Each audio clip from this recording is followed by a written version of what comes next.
Good evening, everyone. Is everybody having a good December so far? Yes, the holidays are just right around the corner, so hope you all are planning your special little season's Have you greetings. finished your Christmas shopping, guys? Yes, and um, have you set up your Christmas tree, Christmas decorations? I imagine everybody by now would probably get their Christmas decorations done. Yes. Yeah, I mean, I saw your house already has it, so you're good. Oh yeah. I'll get more detail until when we talk about what we did the past week. So. Okay, yeah, all right. So without further ado, let's get things started.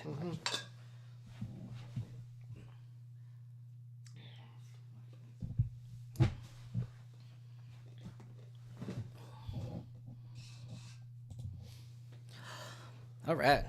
Hello, everybody. Welcome to an all-new episode of the Animation Podcast. My name is Nate, and nominees right here. Hey, what is up, everyone, in the Anination world? How y'all doing? Hope y'all having a fantastic December, and also holidays are just right around the corner, so don't forget to do all your Christmas Somebody's ready for Christmas, I would imagine. Yes. Ho, ho, ho. Okay. But yeah, I mean, Christmas is right down the corner. December has started off pretty well. But yeah, how was your first weekend of Christmas so far? I mean, first weekend of December so far. So the first weekend of December, it was pretty chill. So on Friday, me and my friend went to see the release of Interstellar on IMAX. They did it. Wait. Interstellar came out long ago. No, but they're re-releasing it on AMC theaters. They're releasing like the big IMAX version of it, and it was pretty grand. It was. What makes it a difference between I mean, obviously like seeing it on screen is just flat like this, but does the IMAX theater actually like make it very wide or something? It really does. There are some particular scenes in which they take up a entire screen, and that's when you look at the scenery, the cinematography of the actual movie. Mm-hmm.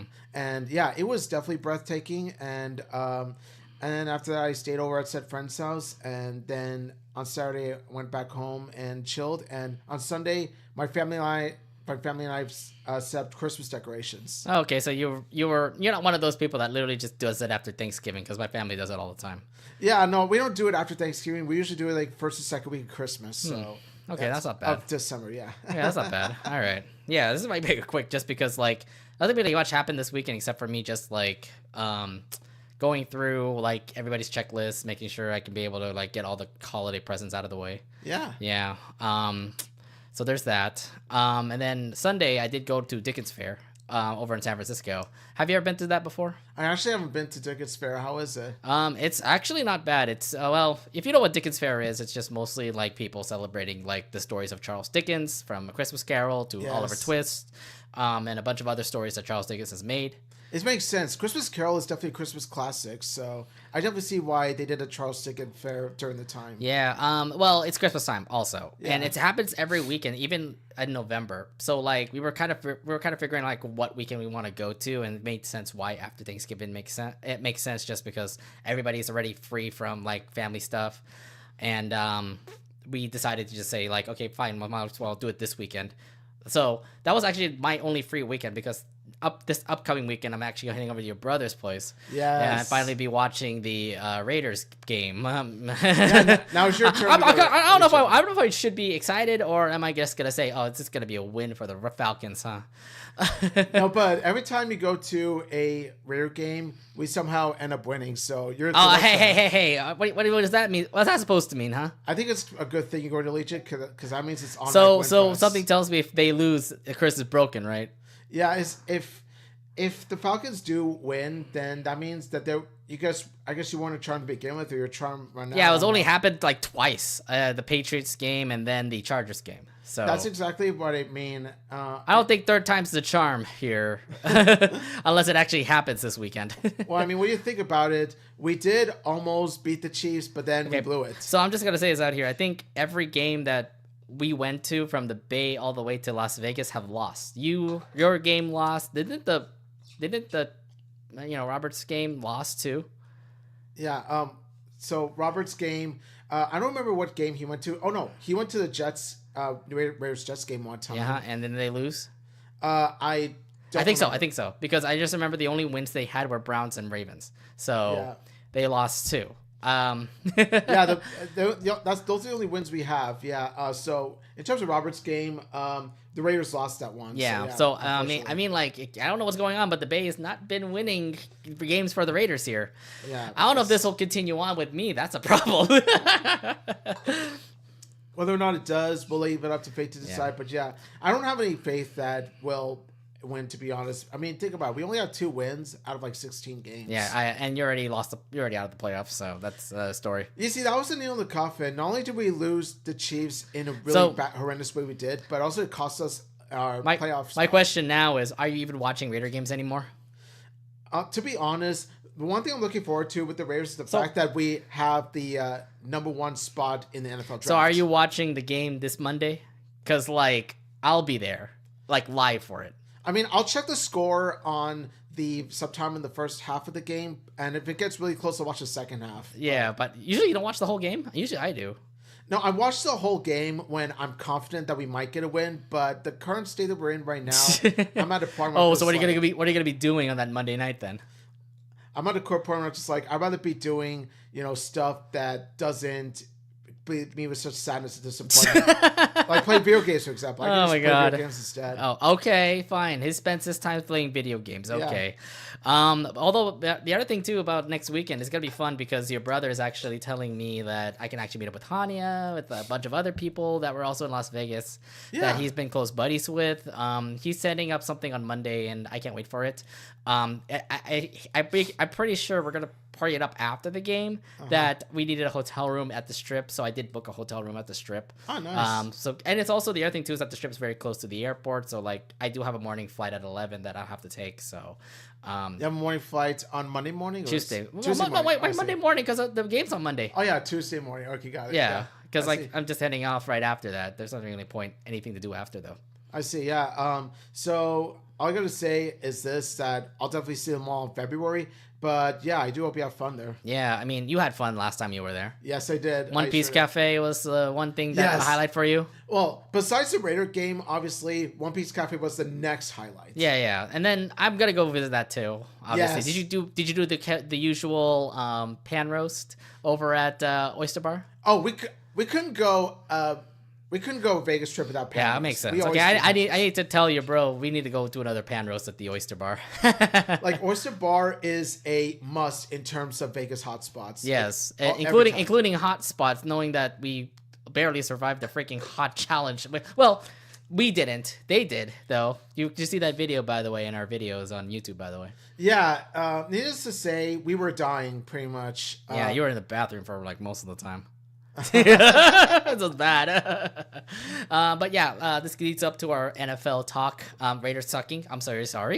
But 49ers did win this week. Yeah, Niners, baby, woo! Yeah, somehow you guys managed to have a win. You cruise against the Bears. Because the Bears suck. You already know how Bears are. They suck. And I'm just happy Niners are winning, and we're possibly looking into a very slim chance of getting to the playoffs, but I would love it if we just continue to win out, and then we'll win, and we go into the playoffs. But the problem is we're playing off against the Rams tomorrow, as we're recording, by the way. So yeah, you're going to need good luck with that. Yeah. But in terms of the Niners, I would definitely say they're at least in a position where the playoff chances are still there. They may be slim, like you said. I think they're gonna get it if they win out, pretty much. If they can beat the Lions, I'm okay. If they can beat the Lions, then I think we're gonna be good. But like every other team, it's just been a flip a coin now. Just because like Rams, we lost to them this year. What was it? Dolphins. I mean, they beat your team, so. If you guys by any chance lose, blame the injuries. The injuries. I mean, that's the thing. Yeah, and I mean, we can't do much about it. 49ers are currently like in an injury bug right now. I mean, we did that back in 2020. That's why we didn't make the playoffs that year. So. Yeah, and it's prone to injury, and it's definitely unfortunate because you guys do have a team that's built to win. I think, I mean, if the injuries are going to, if anything, I just want to be in the playoffs. I'm pretty sure we're not going to make the Super Bowl. That's fine. Yeah. I'm pretty sure Lions are going to make the Super Bowl, and hopefully Bills make the Super Bowl because I don't like Chiefs to win the Super Bowl. So. And see, the Niners not making the playoffs this time, it wouldn't be so bad if not for the fact that you pretty much lost the Super Bowl this year. Yeah. I blame Las Vegas. Had you guys won, I would be like, you know what? It's actually fine if the Niners don't even make the playoffs because you guys already had a win. Yeah, but we need to make the playoffs for this one, obviously, just because it's a hangover from Super Bowl that we had. Yeah. But yeah, there's that. Just update on that pool, by the way. How do you feel about me? How are you rooting for now, Robert or me? Yeah, I'm at the point where, I guess you guys close friends of mine, so I'm good with either of you winning. I was like I'm not really, I was hoping your brother was going to root for me just because there was a chance that Robert could have taken a strike this week. Yeah, I think like I'm rooting for you as well, but I'll be happy if Robert wins because you gotta keep in mind Robert actually kind of got screwed last year. Well, okay, yeah, but he picked a Thursday night game and then lost, and then he almost had it. He almost had it. I know he almost had it, but who knows? These twists happen in the games. Yeah, they really do. There was even at one point where you almost got eliminated. Like, remember? Yeah, the Packer game. I know that. The Packer Bear game. I know. I was literally listening. Look, like this is a real story, but I was literally in Best Buy listening in because my mom was buying a new refrigerator for her house. I was like listening in on my phone, wondering if like they would miss the kick. And I just remember, I don't know if you follow Dom Grassi, but he's a big Packer fan and he's on YouTube all the time. He literally screamed out loud, "He missed the kick! He missed the kick!" You see him jumping up and down on his like booth, pretty much just ecstatic the fact that the Packers win over Bears. And I'm like, oh yeah, that's like me right now. I'm like, holy crap, I was survived.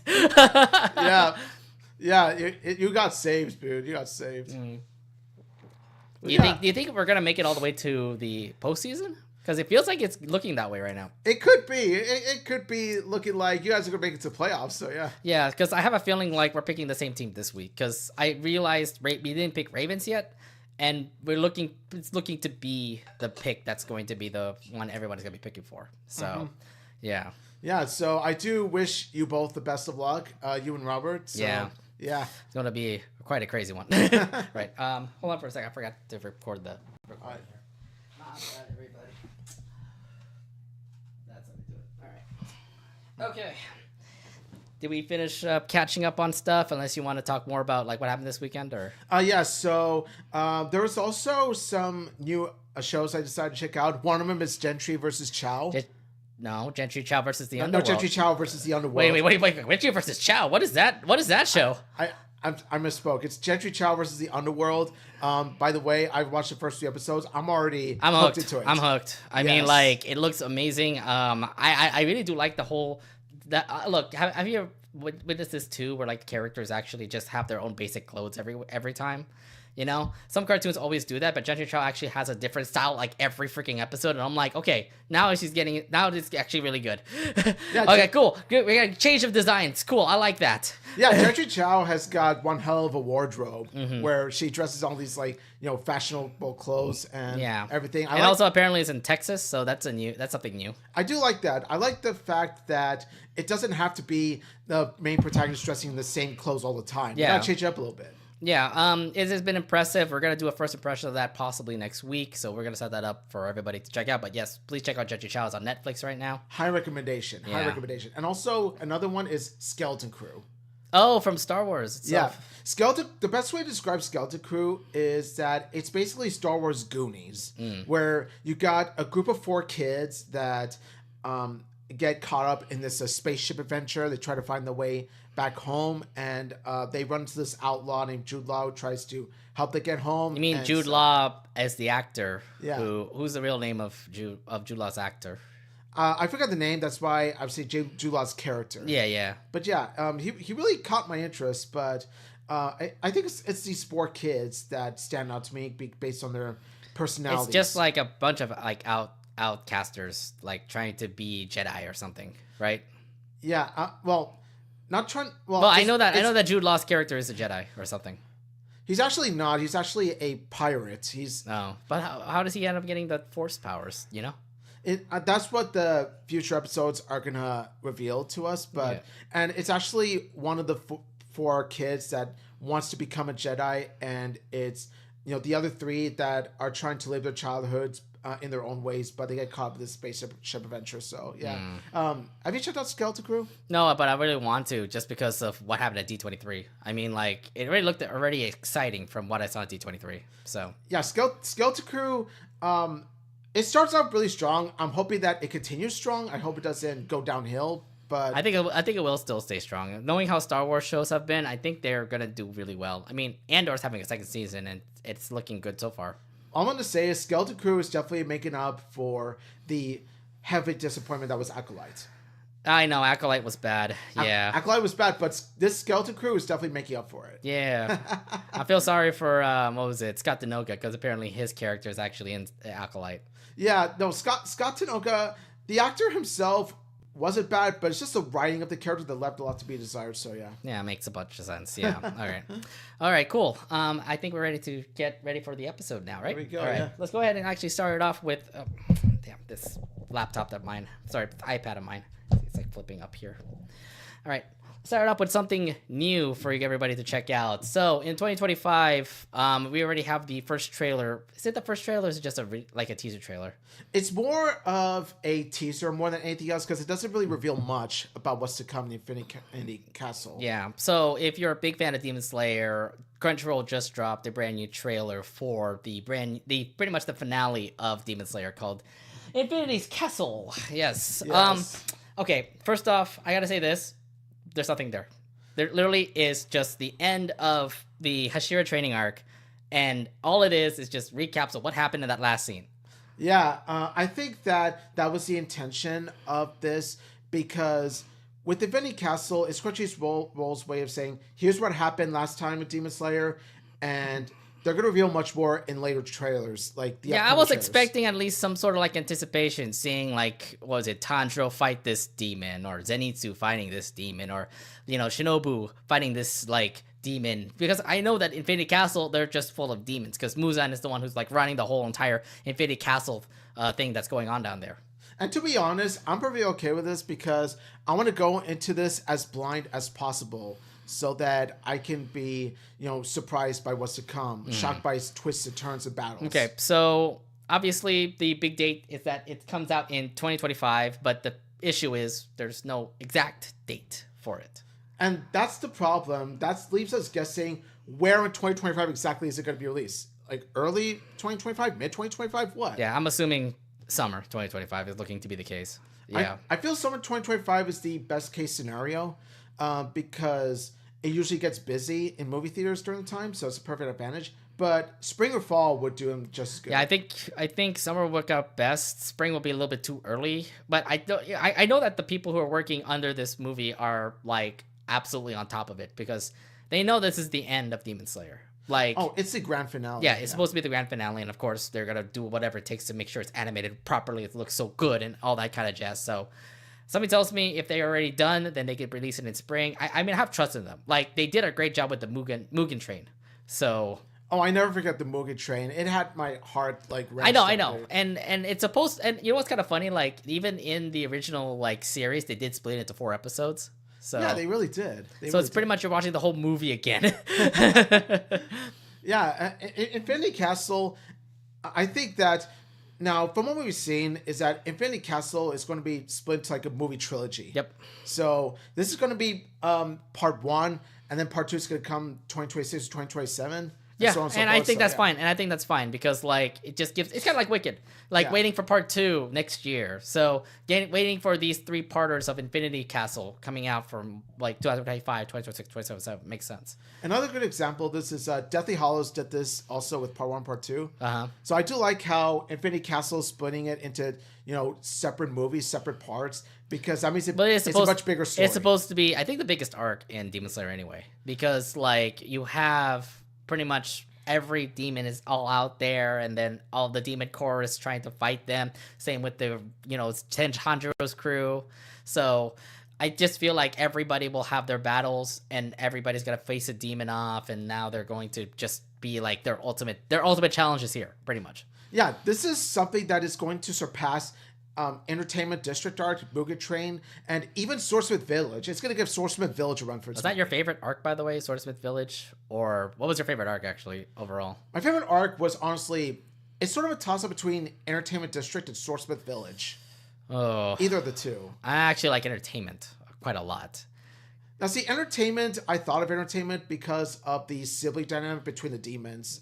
And also, it's really funny to see the main three, cross-dressing as girls. I know, and I thought that was actually pretty cute. But then, mostly, well, the thing is that Swordsmith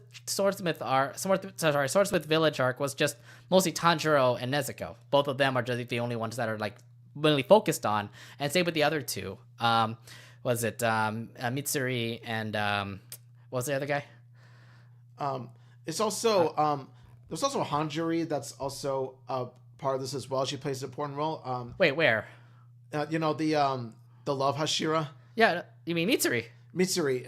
Mitsuri also plays a part role in Swordsmith Village, but also the two you're talking about are Inosuke and No, they're not in Swordsmith Village. Okay, no, you're talking about the two. Yeah, the other two that were part of the Demon Corps. The Miss Hashira. Yes, that one. The Miss Hashira had so much depth and backstory to him. Do you know his name? I'd have to.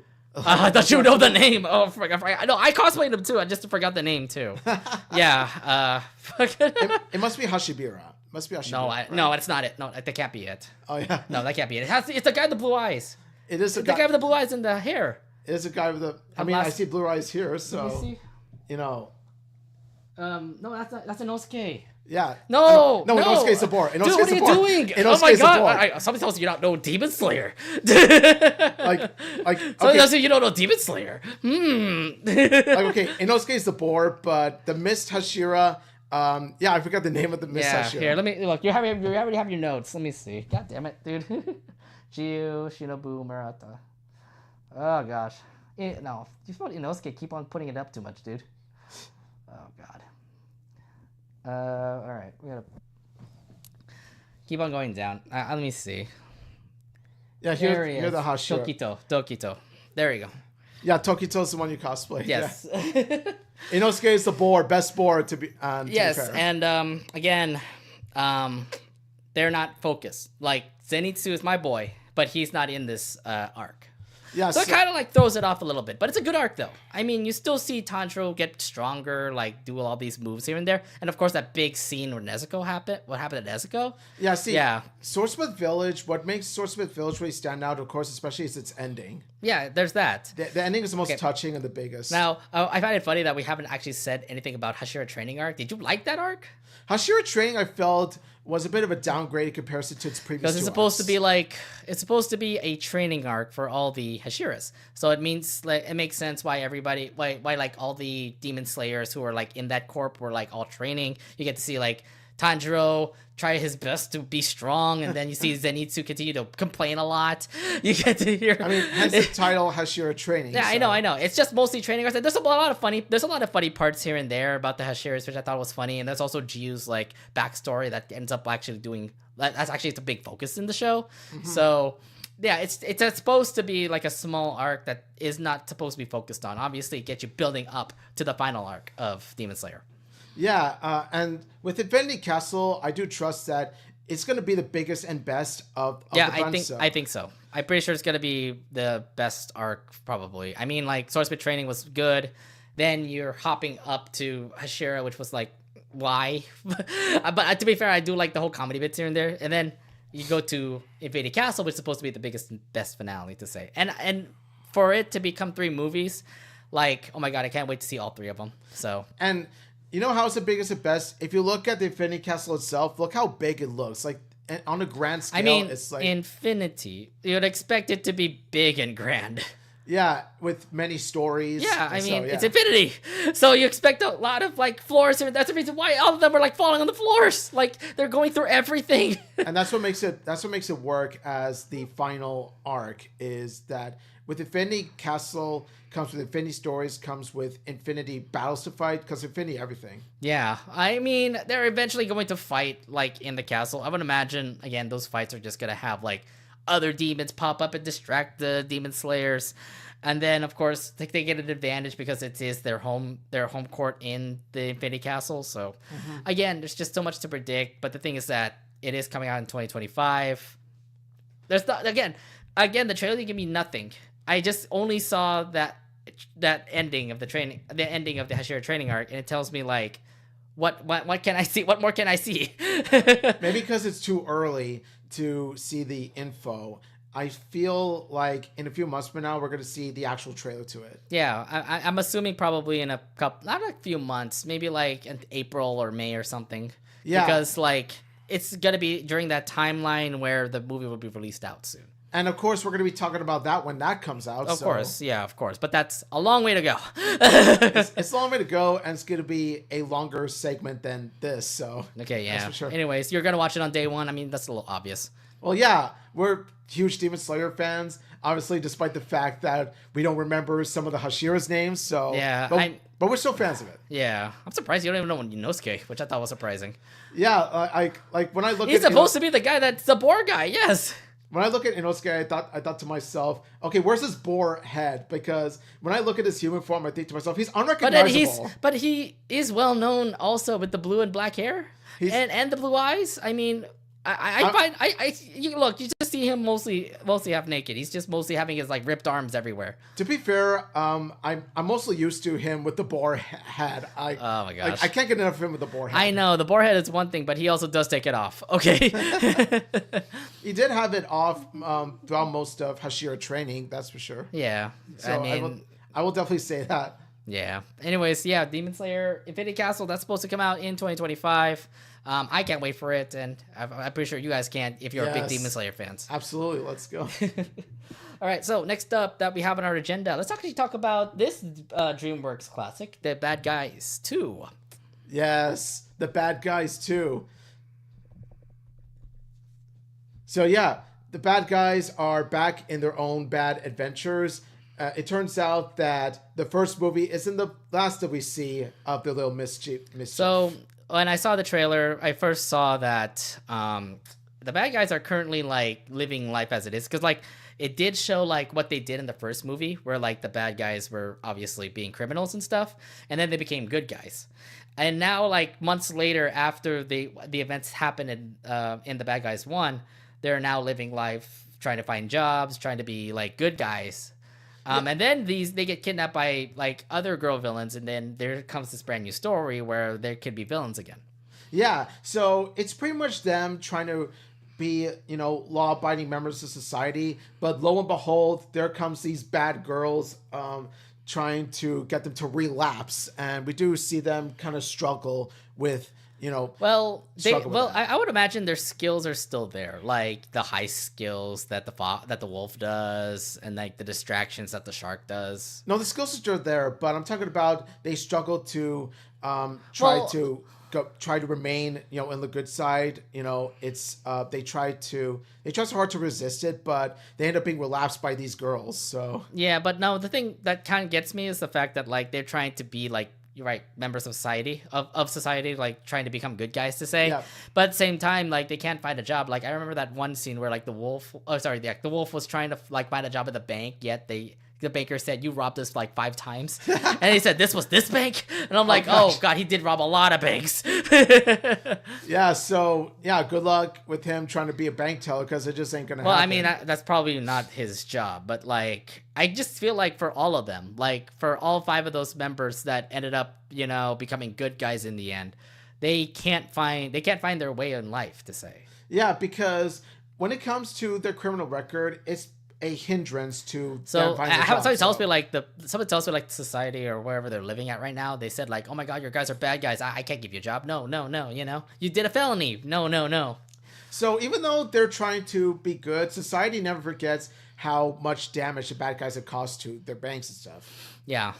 So that's, I think, one big focus point, because like when I'm thinking about like how the movie goes, it will have them, struggling. You could see it from the trailer. Like they're struggling to start a car. They're driving with a car that's very slow.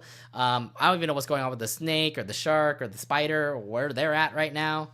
Yeah. So I think that we're gonna see job interviews with all of them as well. But I'm pretty sure they're all gonna be like denied throughout the times. And then all of a sudden, I feel like the girls that also appear in this trailer will just come out and say like, hey, we're criminals too. We know that you have a rep in the criminal world. Why don't you help us out? And then they become bad guys.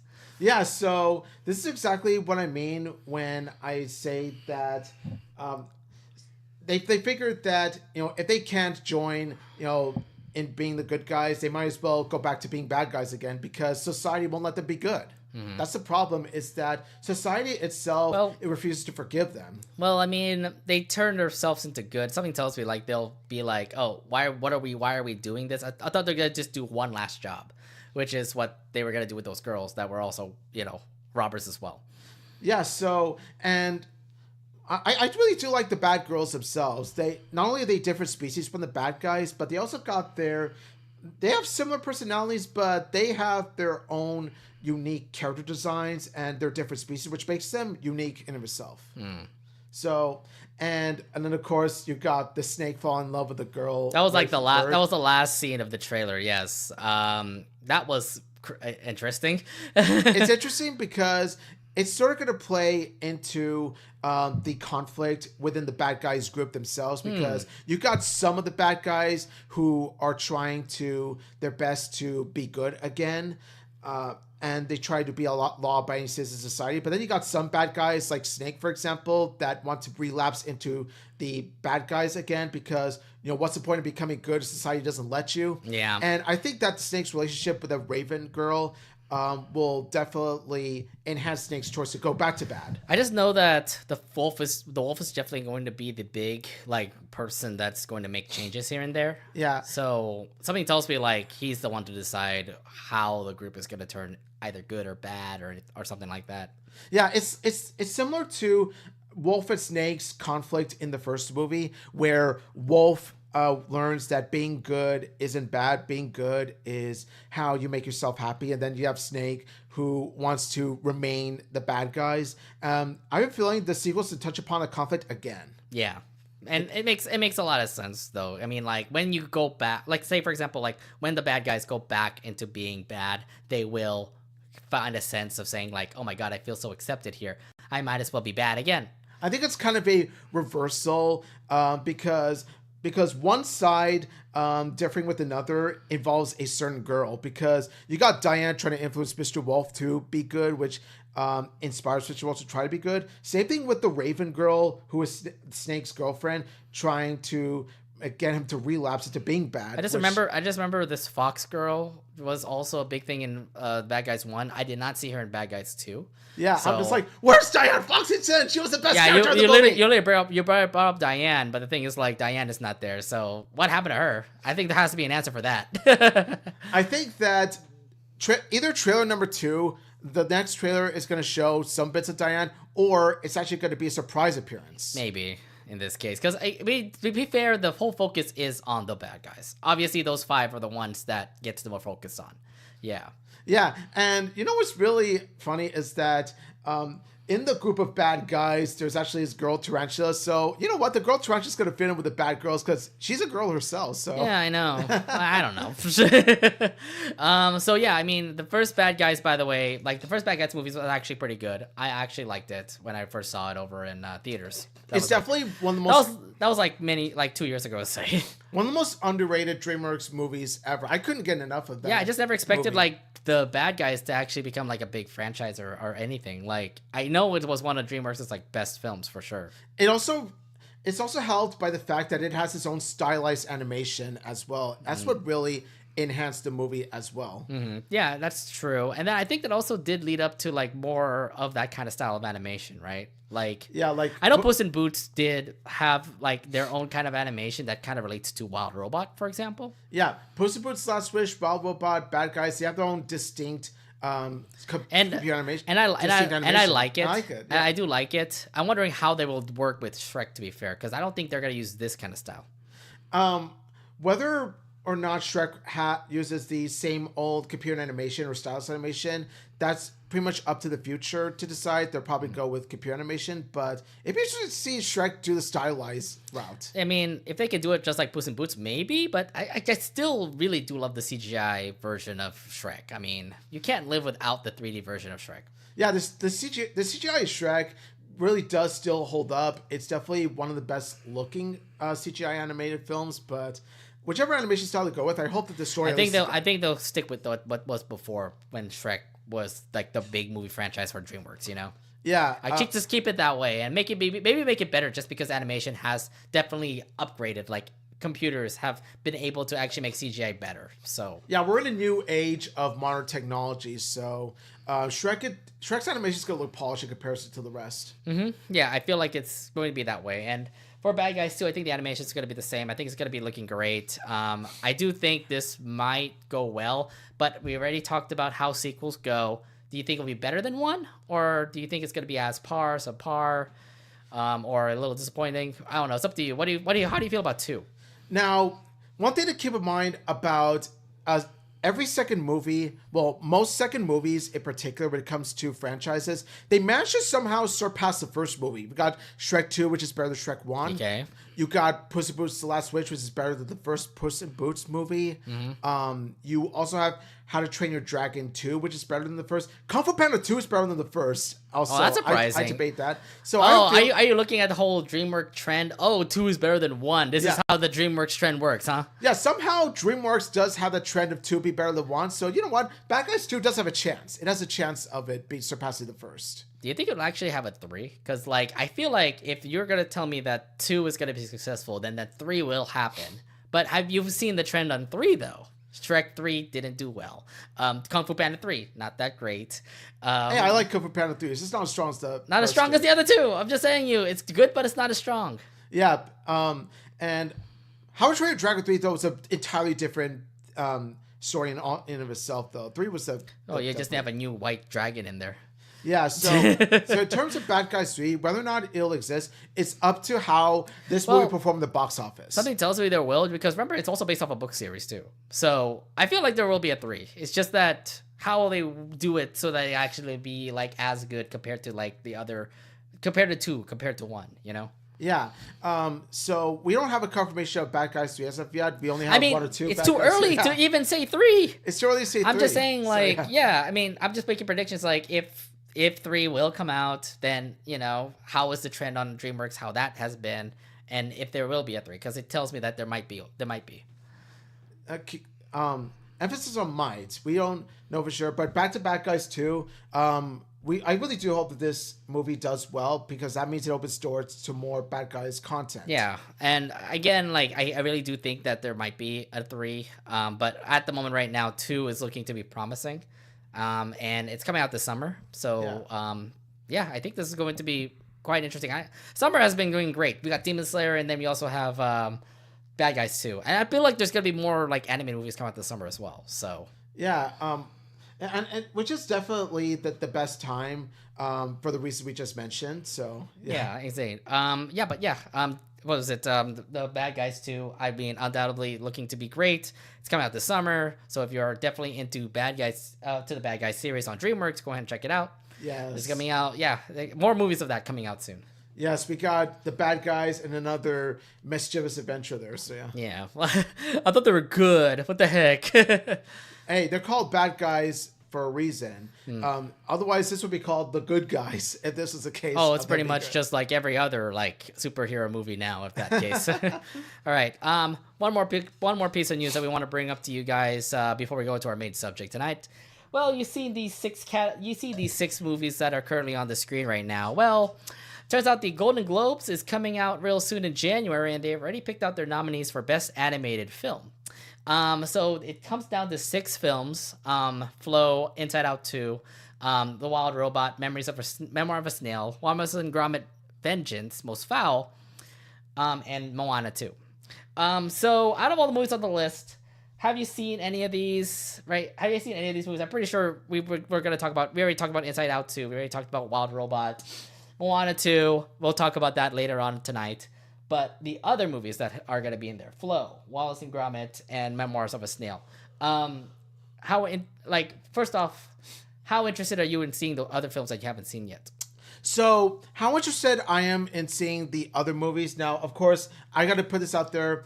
I'm gonna throw this out there first. I've seen Wild Robot and Inside Out 2. Those are the only two I've seen out of these 6. But the other 4, it sort of ranges. Flow is definitely a must-see because of how it's a silent movie, hour and a half, so it's show don't tell. It's not a silent movie. It's more of no dialogue movie. It's no dialogue, and that's what makes it all the more exciting for me. Is that you don't need dialogue to tell a story, and I think that's a interesting direction they're taking with it. And so as for Wallace and Gromit, Fowl's Most Vengeance, that's coming out on Netflix, but it already got nominated. How do you feel about that? I'm pretty excited for Wallace and Gromit and their newest adventure. Okay, so it got nominated already, which means that even if it's not out until the end of December, that tells me that this is very big hype for Wallace and Gromit. Yeah, because Wallace and Gromit has been a fan favorite among animation fans because Wallace and Gromit works have been. I just find it odd because it wasn't even out yet. Yet they really gave him a Golden Globe out to that film already. Yeah, exactly. If you're going to nominate all these 6, make sure that at least all of the nominees. Well, something tells me released, I thought something tells me the Golden Globe judges already seen it. A month in advance or something, because all of us can't be able to see it until it comes out on Netflix. So. Yeah, that may be true, but the general audience hasn't, so we don't know whether or not But they already gave again. They've given out the nomination to them already. So something tells me once we see it on Netflix, it's gonna be good. Could be stellar. Could actually beat out Wild Robot and Inside Out. I mean, it could be, but unfortunately, we'll never know until we see it. And this is exactly what I mean: is that. We don't know whether or not it's actually going to be on par with the others until we've seen it. Yeah. So we can't really judge it, whether or not we're rooting for it. Yeah. The only way we can root for it is based off of nostalgia whether or not we grew up with Wallace and Gromit. And then, of course, there's also Memoir of a Snail. I haven't seen it. I'm pretty sure that's an international film. I again, no factual. I don't even know the facts about Memoirs of a Snail. I mean, it's kind of like the robot, the Robots movie that came out last year that got nominated as well. We're kind of in that same situation where we haven't seen those films yet, but they got nominated for Oscars and Golden Globes to say. Mm-hmm. But then you see the other two. I mean, Inside Out 2 makes sense for them to be nominated because of how successful it is in the box office and how great the film was. The Wild Robot, you already know how amazing of a gem it is. It's beautiful, it's great, it looks so, and the story is just absolutely amazing. And then you also see Moana 2, and I'm like, why? Because, again, we'll discuss this later tonight, but I'm like, that really shouldn't be in there, don't you think? Yeah, it's just I haven't seen Moana 2 myself, and based on the lukewarm reception it's gotten, I'm not really in any rush to see it. Yeah, it's not. Okay, so I want to say this out there: save your money. Do not watch Moana 2, because.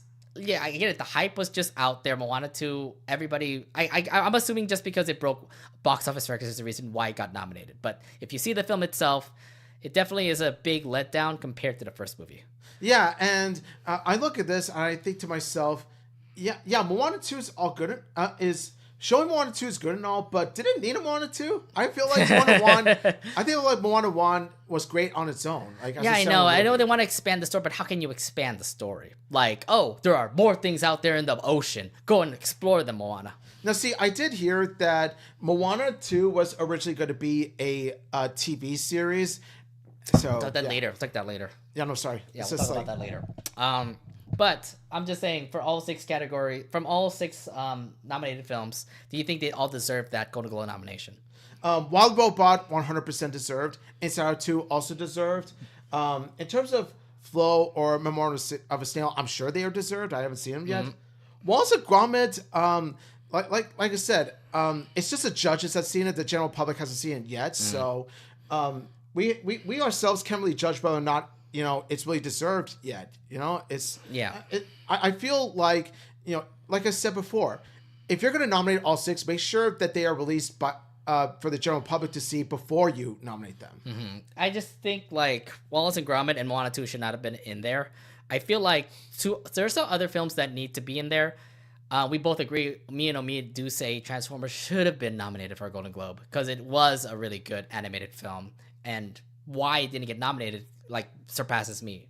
I don't get it. Yeah, how it didn't get nominated. Transformers 1 was such a It was an awesome action-packed movie that served as a good intro to the Transformers. Right. It's a good introduction to who Optimus Prime is, who Megatron is, and just I think like overall that whole movie for us to like get indulged into the whole Transformers franchise is a great way to do it. And it was animated well. The voice acting was great. I can't say much. I think it should have gotten that nomination for a Golden Globe. And then another anime movie that another movie that I wanted to put in there was Look Back. Like from it only, I get it. Like it's only an hour long. It's a very short film, but it's animated well. The story is just absolutely like heartbreaking. Like, oh my god, like this is like, and this is from the guy who made Chainsaw Man. Okay, so I was like, I didn't expect him to make this kind of like little small manga series that turned out to be a movie, and it turned out to be really good. Yeah, how is that not nominated? The only way I could guess is that the movie's too short to be nominated. But I'm just like, no, I think we've seen animated films of that runtime be nominated before. Yeah, so. I mean, there's that, and I don't know. Like, look, you had anime films that also did win the Golden Globe. Look, last year you got The Boy and the Heron. You got The Boy and the Heron winning the Golden Globe and the Oscar. I'm just saying, like, why don't you bring more anime films on here? I mean. What? Wait until Demon Slayer Infinite Castle comes in. That'll be nominated for a Golden Globe, huh? Is that what we're looking at right now? This feels like a one step forward, two steps back sort of scenario in terms of award ceremonies recognizing anime. Because, like, I get it. Like, some folks didn't like the fact that, Spider-Verse got scrubbed last year. Yeah, I sure as hell didn't. Like, I was rooting for either Across the Spider-Verse or Moana to win. So. Yeah, and then both of them just failed to go through there because like everybody was all about Ghibli, and he is back, and everybody's like, oh my god, it's a work of art, but I didn't think it was. Yeah, no, see, you were rooting for an anime movie, but it's not that anime movie. It was something else. Yeah, and I was like, oh no, there should be another better anime movie out there. Suzume. Yeah, Suzume definitely should have been an Oscar worthy movie, yet they didn't nominate that, and I think that was pissing me off. But yes, yeah, I'm a little bit questionable when it comes to the nominations that were here. I mean, you also did say you wanted to put Piece by Piece in the nomination list as well. Yeah, I would say replace Moana 2 and Walls of Gromit with Piece by Piece and Transformers 1, and you got a solid nominations list. So I didn't see Piece by Piece. Was it really worth that, like, nomination?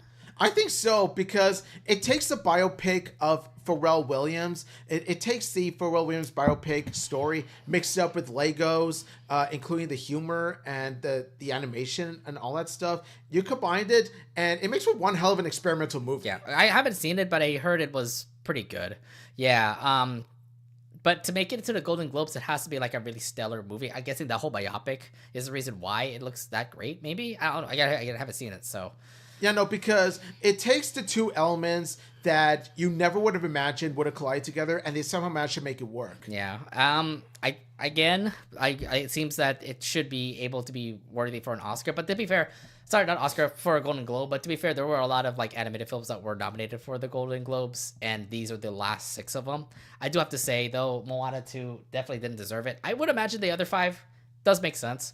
I mean, again, we didn't see Wallace and Gromit, but I feel like they at least get that, so there's that. Nothing against Wallace and Gromit, but like I said, it hasn't been released on Netflix yet, so we can't really judge whether or not we're rooting for it, you know? So at least, if anything, I do say these 5 do deserve it. No Moana 2. Again, we'll discuss that later. But again, I feel like there's some movies that got snubbed, but if this is going to be the 6 nominations, I already know who the winner's going to be. Yeah. I feel like it is definitely the Wild Robots to lose. So, really? No, it's like, they need to win. Like, my thing is, like, if they don't win, then what movie can actually surpass that?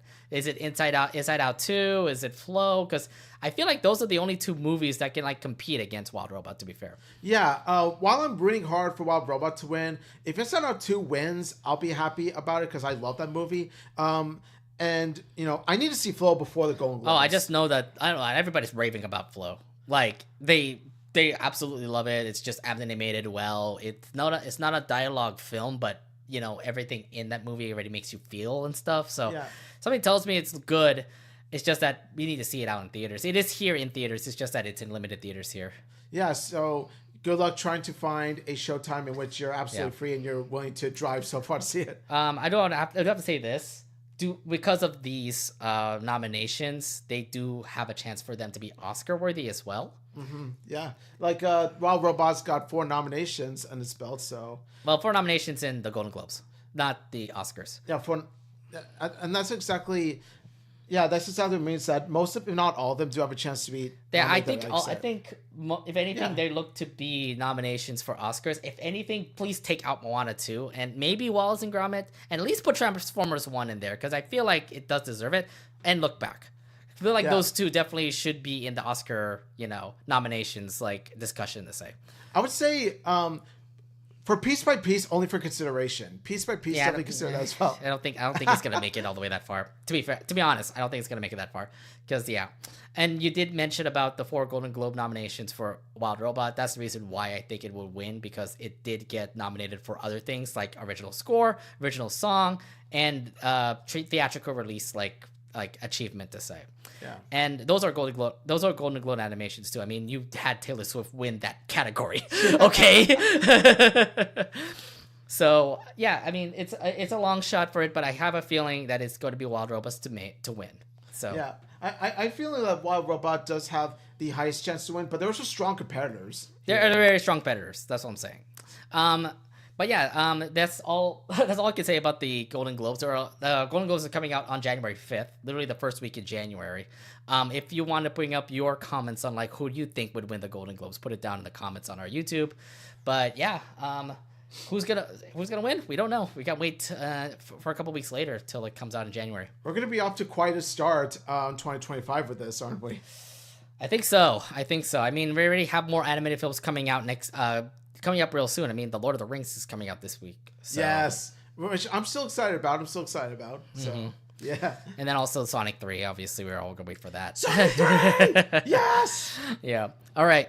Now, without further ado, let's actually head over to our main subject, and it's all about the Disney sequels. Yes. I don't know if you have been living with us. I mean, look, we're over 30 years old. We already know that we've been through so much of Disney.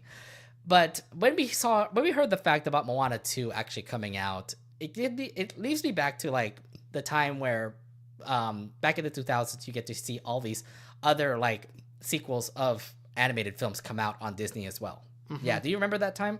I do remember that time where when I was a kid, I would be so glued into these Disney directed DVD sequels. And keep in mind, I was a kid, so back then I was all about, if this is about this character or this story, I'm really into it, Back then, we all had the Disney Renaissance. The Little Mermaid came out in 1990. You had the Aladdin movie come out around the same time. The Lion King also came out. And a bunch of other great movies also came along, like Pocahontas, Tarzan, that you can just pretty much say that the 90s were great when it comes to Disney.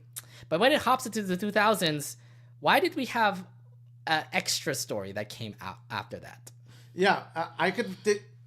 There's one word and one word only to describe it: money. Yes, I get it. It's money. But at the same time, did it kind of ruin the franchise? Overall, did you think it kind of ruined the franchise a bit? For example, Beauty and the Beast, when they had that first movie come out, in the Renaissance era in the 90s.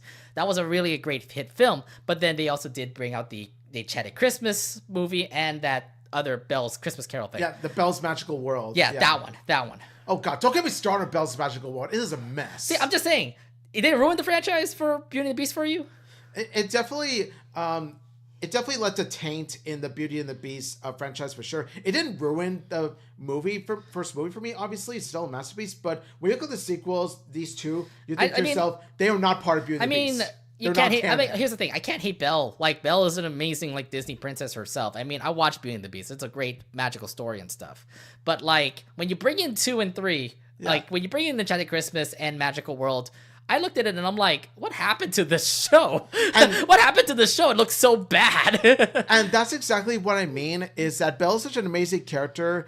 So the reason why I'm mad at these 2 sequels is that they don't do the character justice. They really don't. And this is just going from an ongoing example of so many great franchises at Disney that went through a certain time in the 2000s to 2010s that made us wonder, why do we need this? Why do we need this?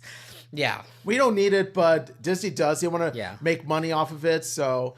So after watching Moana 2 last week, I was kind of thinking wait, how about the other franchises that also got ruined because of the sequels? And that's why we're going to be talking about tonight. the Disney sequels that may or may not have ruined a Disney franchise. So let's actually bring it up to the first one. You said let's go all the way back to the 1990s. Most sequels were direct-to-home media. There has been several theatrical releases when it comes to these sequels. One of them was Rescuers Down Under. Now, have you seen the Rescuers Down Under? I've seen Rescuers Down Under. Have you seen the Rescuers? Actually, first off, have you seen the first one, though? I actually haven't seen the first one, to be honest. So. Okay. So why would you cover the sequel then the prequel? Because it was one of those rare instances where the sequel is more acclaimed. It's actually it was better well received than the original. From what I've heard from internet reviews, they're saying, "Oh, Down Under is a different Rescuers adventure." So something tells me when you first saw Down Under, you didn't get the firm introduction of the two mouse people. Yeah, that's where I got it, and I feel like the introduction. I feel like Bernardo Bianca played a big role in Down Under, because Down Under is a movie that's even in a larger scale because it's Australia. Yeah, but like in the Rescuers itself, like you get introduced to the two mice that are pretty much their main leads into Down Under, and it's pretty much them just going through all the town and like rescuing stuff or going through heists and things like that, you know? Yeah. So the Rescuers, even though I haven't seen the Rescuers, I heard that it's an okay movie. It's kind of whimsical and stuff, but it's harmless. Yeah. It's just from what I've heard. Nothing against the movie, but I've heard that Down Under is better. So it brings me back to the point of there are instances where the sequel even surpasses the original. Yeah, there's that. But I also did see here in the notes here that it did blunder in the theaters. It blundered Now, it blundered in the box office. It didn't do that well in the box office because of how it was conflicted with Home Alone, because Home Alone was released around that same time. So, obviously, when it comes to family-friendly entertainment, Home Alone is what, got them selling as opposed to Down Under. So, it was a matter of competition. Mm-hmm. I'm just saying it out there, like, Rescuers Down Under was just one example of, like, a sequel that turned out to be successful, but, like, that's just one instance out of the many sequels that came out from Disney. Yeah, so, like, for every one, rare instances where a sequel is better than the original, there's like about, like, 15 or 20 in which the sequel doesn't come close to the original. Right, so let's move on ahead, because there were other sequels that came out into home theaters, There are other sequels that also came out in theaters. Let's just keep it in the theater aspect for now. Like, you put down Jungle Book 2 came out in 2023, Return to Neverland, which is like the sequel to Peter Pan and the sequel to Jungle Book 2, Jungle Book, obviously. Main factor behind this was due to the positive feedback of these films have gotten into Disney's executives. So what further enhanced the decision was due to the popularity of the characters like Mowgli and Peter Pan, helping Disney have like a big brand recognition. Disney is very confident that the two would be successful in theaters. These two ended up succeeding in the box office, actually, with having over $100 million against their $20 million budget.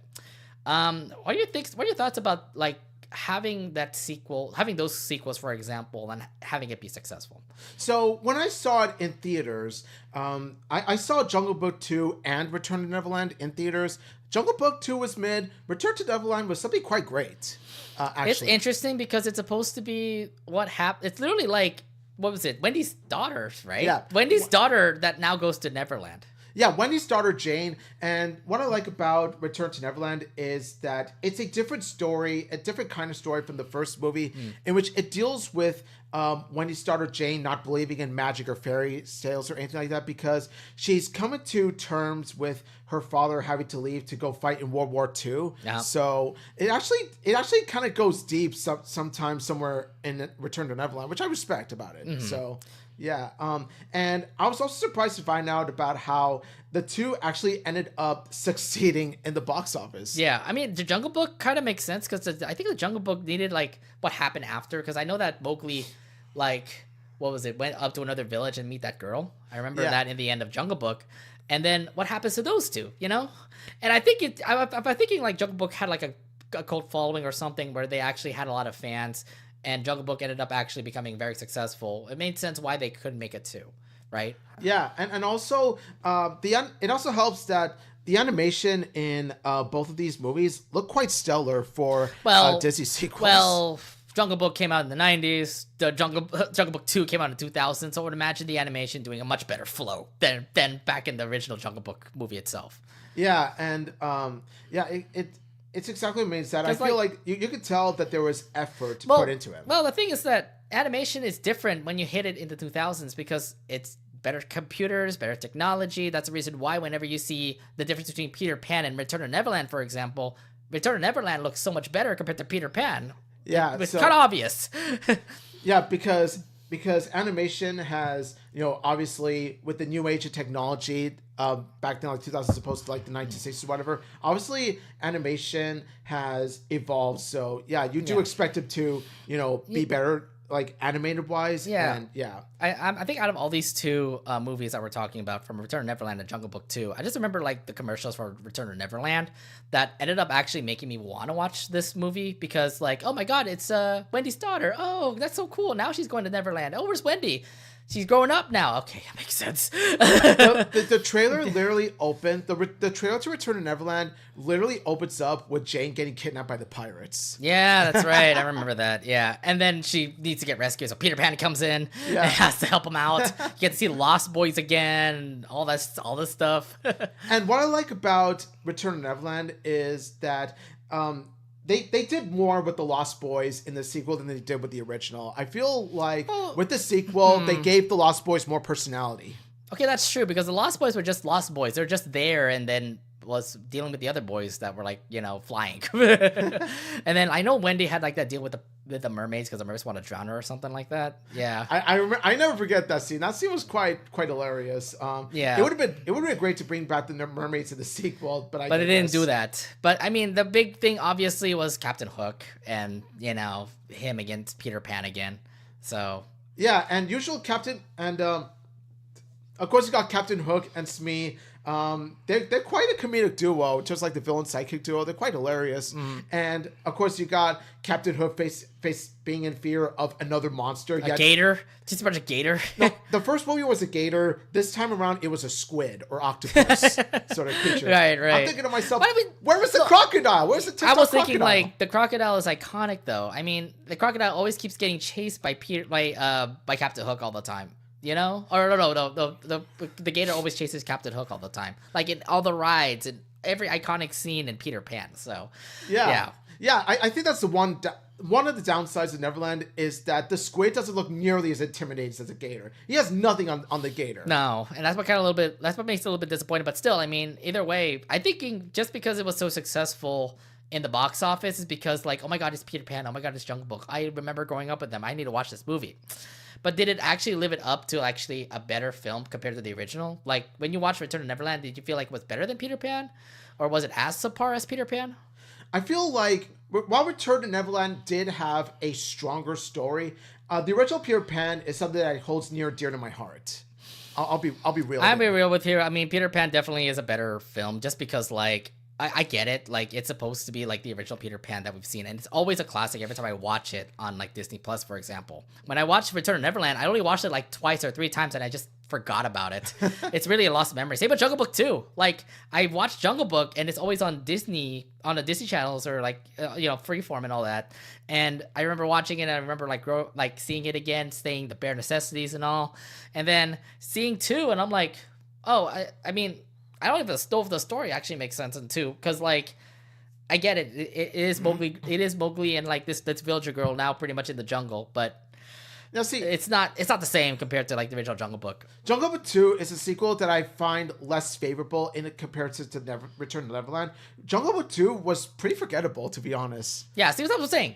That's what I'm saying. These franchises actually are better off with the original because it's more well known in everybody who's a Disney fan. Exactly, they're timeless. But when you look back at the sequels, we're kind of like, oh, I forgot that was a sequel. Cool, and then you watch it, then you're pretty much like put it back in the shelf. Yeah, and see, much like Moana, I feel like with Peter Pan and Jungle Book, I feel like while these two are classic, they're timeless. I feel like they really do stand on as just their own thing. Like, they don't need sequels. So I do like the fact that we actually talk about this because, like, oh, they only made this much for a budget, but they ended up actually succeeding that budget, making it a successful box office hit. Kind of reminds me of Moana too right now. Yeah, and also as well as the recent as well as a few others, which we'll get into much later. Yeah, but we'll discuss that later. Now, let's go ahead and focus on the other sequels that also did pop up. And Omid, you did put up a lot of like sequels that came into this list here. So let's actually talk about them. So let's go back into the 1990s because we're going back into the Renaissance era. Aladdin came out, I think, in 1992. Like, it did come out after The Little Mermaid. And then we saw that there were actually 2 more movies for Aladdin. So there's this Aladdin, Return of Jafar. And did we need him to go back? I know that he's stuck in the lamp. Did somebody rub the lamp again and made him pop up again? Yeah, so what Return of Jafar did is that it originally was going to serve purpose to being a sort of like pilot to the Aladdin series, but then it was all condensed into a movie. Okay. So hence Return of Jafar.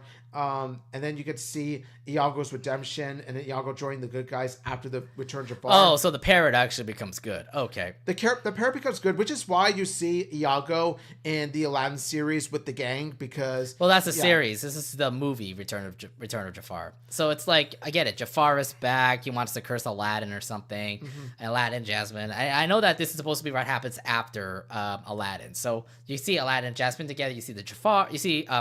you see the genie, like, you know, all out of the lamp now. Yeah. All that stuff. Who is not voiced by Robin Williams in this one. This time he's voiced by a different actor. So when you saw this sequel, like, did you, in your mind, were you thinking, like, did we need this sequel? Did we need another story when it comes to Aladdin? I feel like Return of Jafar was pretty... It was pretty mid.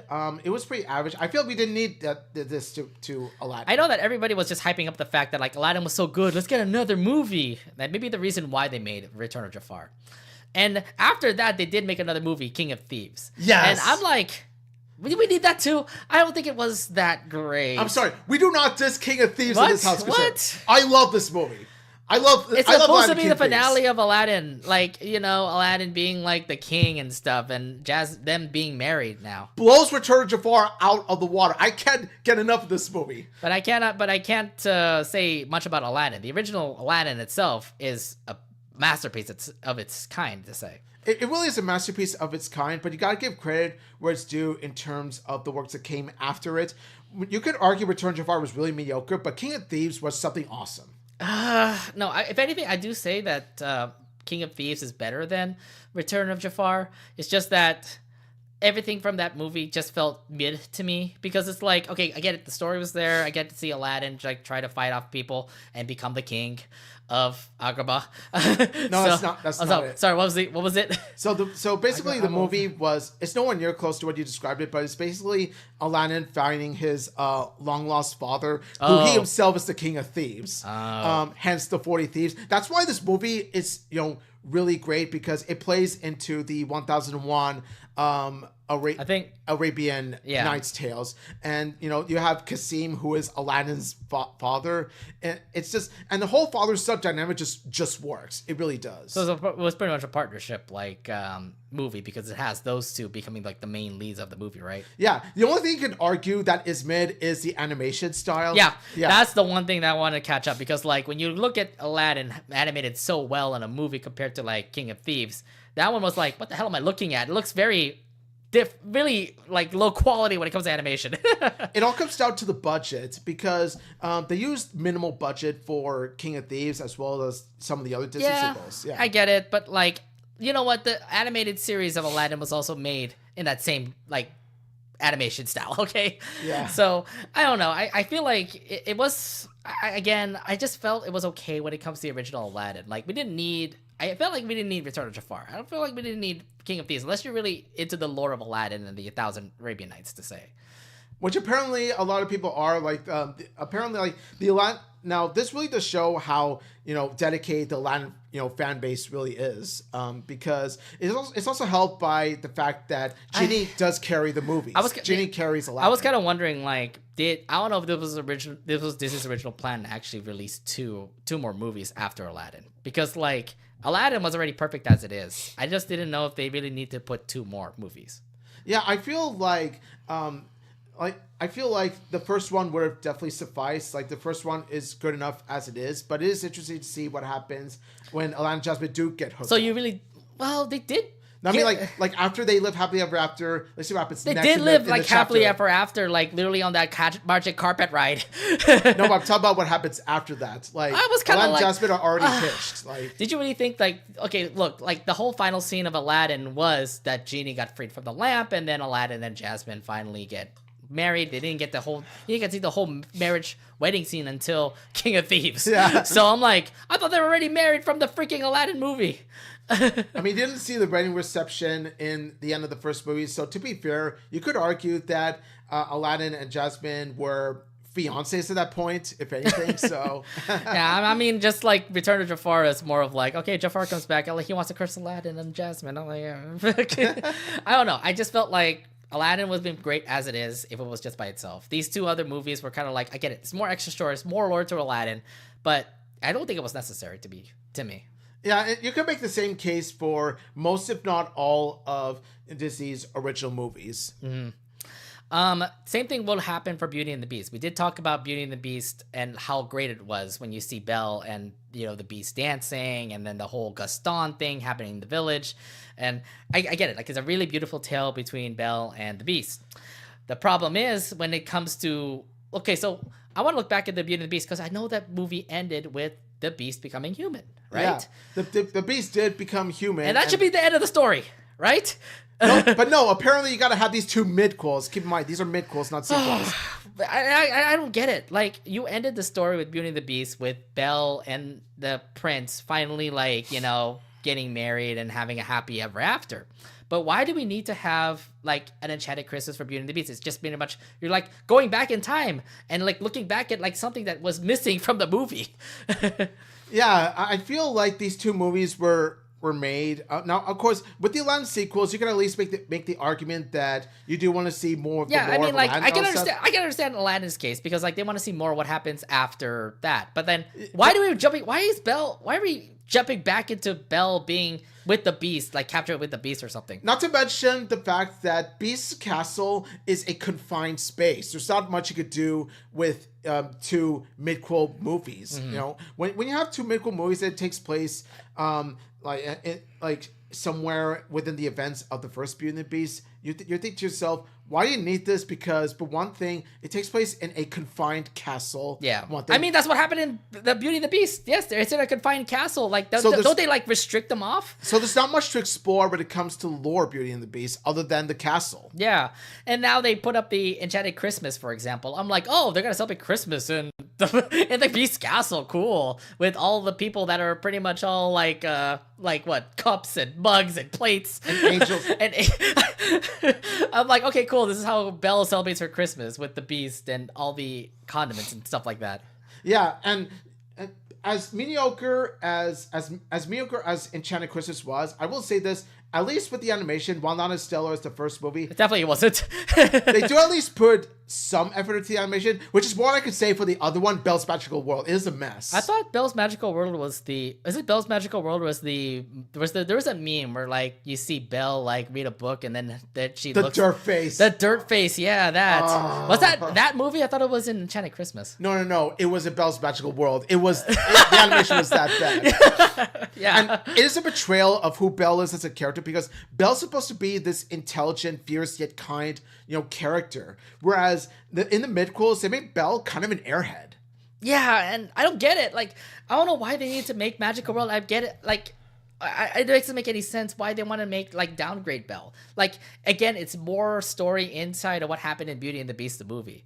But it's like, do we need that? I mean, like, I don't get it. Why do we need something where Belle talks about her stories or something like that? Here's what really gets me, though. This is something I don't see much people talking about when it comes to the problems of the Beauty and the Beast midquels. It does a heavy injustice to Belle's father, Maurice, because if you remember in the middle of Beauty and the Beast, the first movie itself, you see Maurice go out and venture into the snow to save Belle from the castle. Yep. And then you think to yourself, okay, during the events of Beauty and the Beast Enchanted Christmas of Belle's Magical World, does Belle not think about her father at least once? Yeah. She never brings up the memory of celebrating her Christmas with her father back when she was in the village in Enchanted Christmas. Did she forget about it all of a sudden? Yeah. Are you kidding me? Dude, something tells me that this was supposed to be like what happened after Beauty and the Beast. But remember, in Beauty and the Beast, the prince became. I'm sorry, the curse was lifted from the beast. Now became the human. The prince became a human. So why are we looking back and just celebrating Christmas all together like that? Again, it doesn't make any sense. You could have done a Beauty and the Beast Enchanted Christmas movie.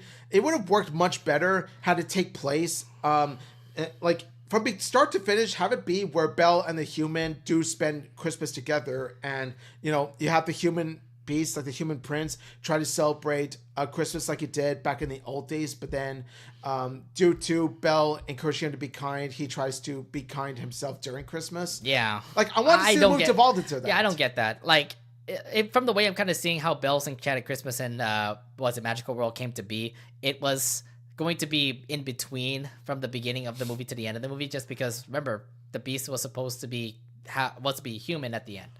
So, if anything, if they were going to make a sequel, they could have at least put a sequel, like having a Enchanted Christmas where the prince came out, and then somehow the curse came back to be a beast again. I don't know. Like, I get it. Like, they want to have more stories with Beauty and with Belle and the Beast. But, like, dude, I'm getting tired of it. Yes, he's a beast. But, come on. Like, can we have more story with Belle and the prince? Like, Yeah, because the problem with the prince character is that whenever we see him in human form, whether it be in the first movie or in Enchanted Christmas with the flash forward scenes, whenever we see Prince as a human, he doesn't really do much. Like the Prince is a human, we don't see much personality come out of him. Well, I mean, the only thing that came out of it was again in Beauty and the Beast, where he pretty much married Belle in the end. Yeah, but that's really about it. Is that he's the human prince? They could have given up. They could have given up more story about the prince if they at least made it more of a sequel instead of like a mid story. But movie. Like they saved all the time and effort put into the beast's energy when he's a beast. Yes, I don't like it. I don't know what they were thinking. I just feel like these were two terrible Beauty and the Beast prequels or midquels or whatever they are. It's just like, why do we need them? I feel like this is definitely a perfect example. Like, why do we need these sequels? Because it feels like it was a waste of people's time watching that. Yeah, at least with the Aladdin sequels, you could argue that one of them is at least great while not as good as the original. With Beauty and the Beast, Enchanted Christmas, Belle's Magical World, neither of them are good. Yeah, I'm just saying that was a very terrible time to be a Beauty and the Beast fan if you were watching those sequels. At least you were watching that movie. The movie was just absolutely fire. It was absolutely great, 10 out of 10 movie. But come on, the sequels kind of ruined the franchise to me a little bit. But I mean, I still like Beauty and the Beast as the animated movie. Like beloved anime movie itself. Oh yeah, it's one of the best animated movies. One of the best movies I've ever seen. Period. Yeah.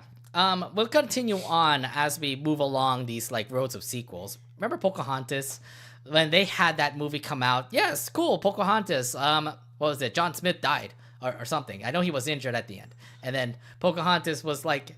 John Smith didn't die, but it's more the fact that John Rolfe got together with Pocahontas instead of John Smith. Oh, yeah. I was like, why?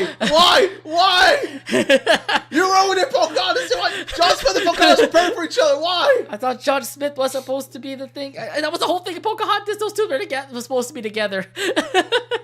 No, I'm sorry. Like Pocahontas did quite a decent job. Not great, but decent job in having the chemistry between Pocahontas and John Smith. Yeah. And then Pocahontas 2, they started to crap all over it. No, I was like, she's journeying to a new world, so I'm assuming they went to the city now? Yeah. Oh, Native Americans in a city. Okay. Yeah, but Pocahontas trying to blend into, this Victorian city. And I don't I don't think that makes sense. Like, oh my God, I feel like it's cringe from the way I'm seeing how that film goes, because it's like, she's trying to change her look and again, don't know much about the story, to be honest. So yeah, no, I don't remember much of it. It's just pretty forgettable to me. I think it's just very forgettable. I just have to realize, like, why did we need it? Because I think Pocahontas ended perfectly as it was. Like, she just looks out into the distance while John Smith is injured and goes back to heal, Yeah, and I don't know if people wanted to see it too, just because Pocahontas wants to see how John Smith was. Okay, so she travels with like other Indians all the way out to the New World to say. Like the colonists and the Native Americans have made peace in the end. You can't get a more powerful Pocahontas. Yeah, I just feel like that was perfect as it is. I just don't understand why they need to make like Pocahontas move into a brand new. I get it, but at the same time, I'm like, this is terrible of a way to actually make a sequel to a beloved like movie like that.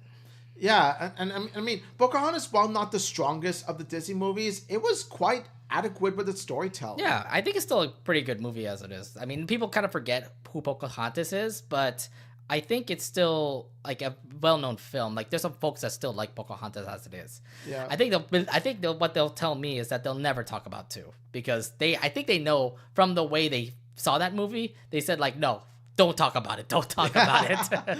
So this is one movie I would say is absolutely forgettable. Why did they make this? It's kind of like Belle's like Magical Christmas and Belle's Magical World. So yeah, it's one of those movies you just skip. Yeah. You know. Although there's one movie that also did have a sequel, and some of you may love this particular franchise. You know, Goofy movie, Max and Goofy. Yes. You know, we all love that movie. You saw Powerline, Eye to Eye. That song is just awesome. They did have a sequel movie called Extremely Goofy Movie. And to me, I'm like, why are we pushing too much on the extreme sports? That, to me personally, I'm going to say this right now. Extremely Goofy is definitely one of those references. I think it's a great movie, but again, not as good as the first, but still, it actually does stand out as a pretty solid Goofy movie. Not really, because like when you compare it to like how Goofy movie was, it was absolutely it's a cult classic for sure. Like yeah. I remember growing up with Goofy movie, watching it way too many times because I remember like growing up with Max is a cool guy, and then him going out with Goofy throughout this whole road trip, and obviously trying to get that girl Roxanne to like him. And it kind of sucks because like when you go to Extremely Goofy Movie, like they go to college, it's mostly Pete's son and Max and that one guy that loves the cheese. They all go to college, but then it doesn't actually answer the question, what happened to Roxanne? Yeah. Because, like, you left it behind. Where's Roxanne?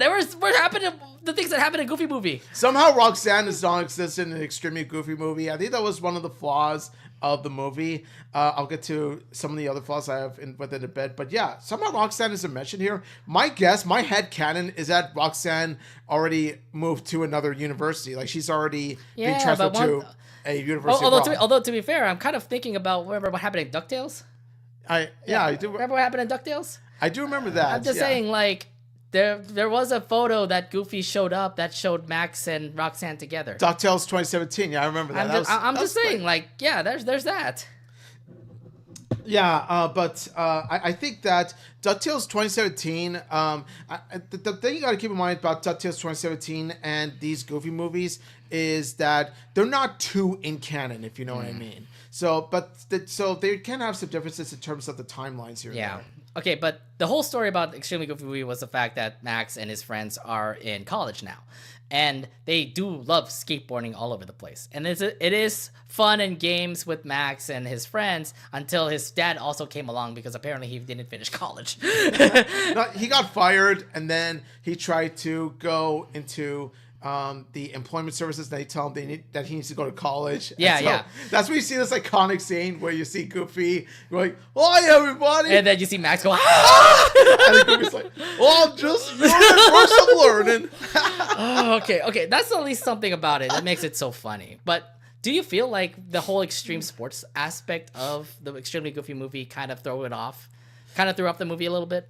I didn't feel like the extreme sports took it away from this movie too much. There are some flaws I have with it in terms of that aspect, though. One of them, of course, is how these bullies are just the one-dimensional bullies, the one-dimensional rivals that go up against Max and his gang.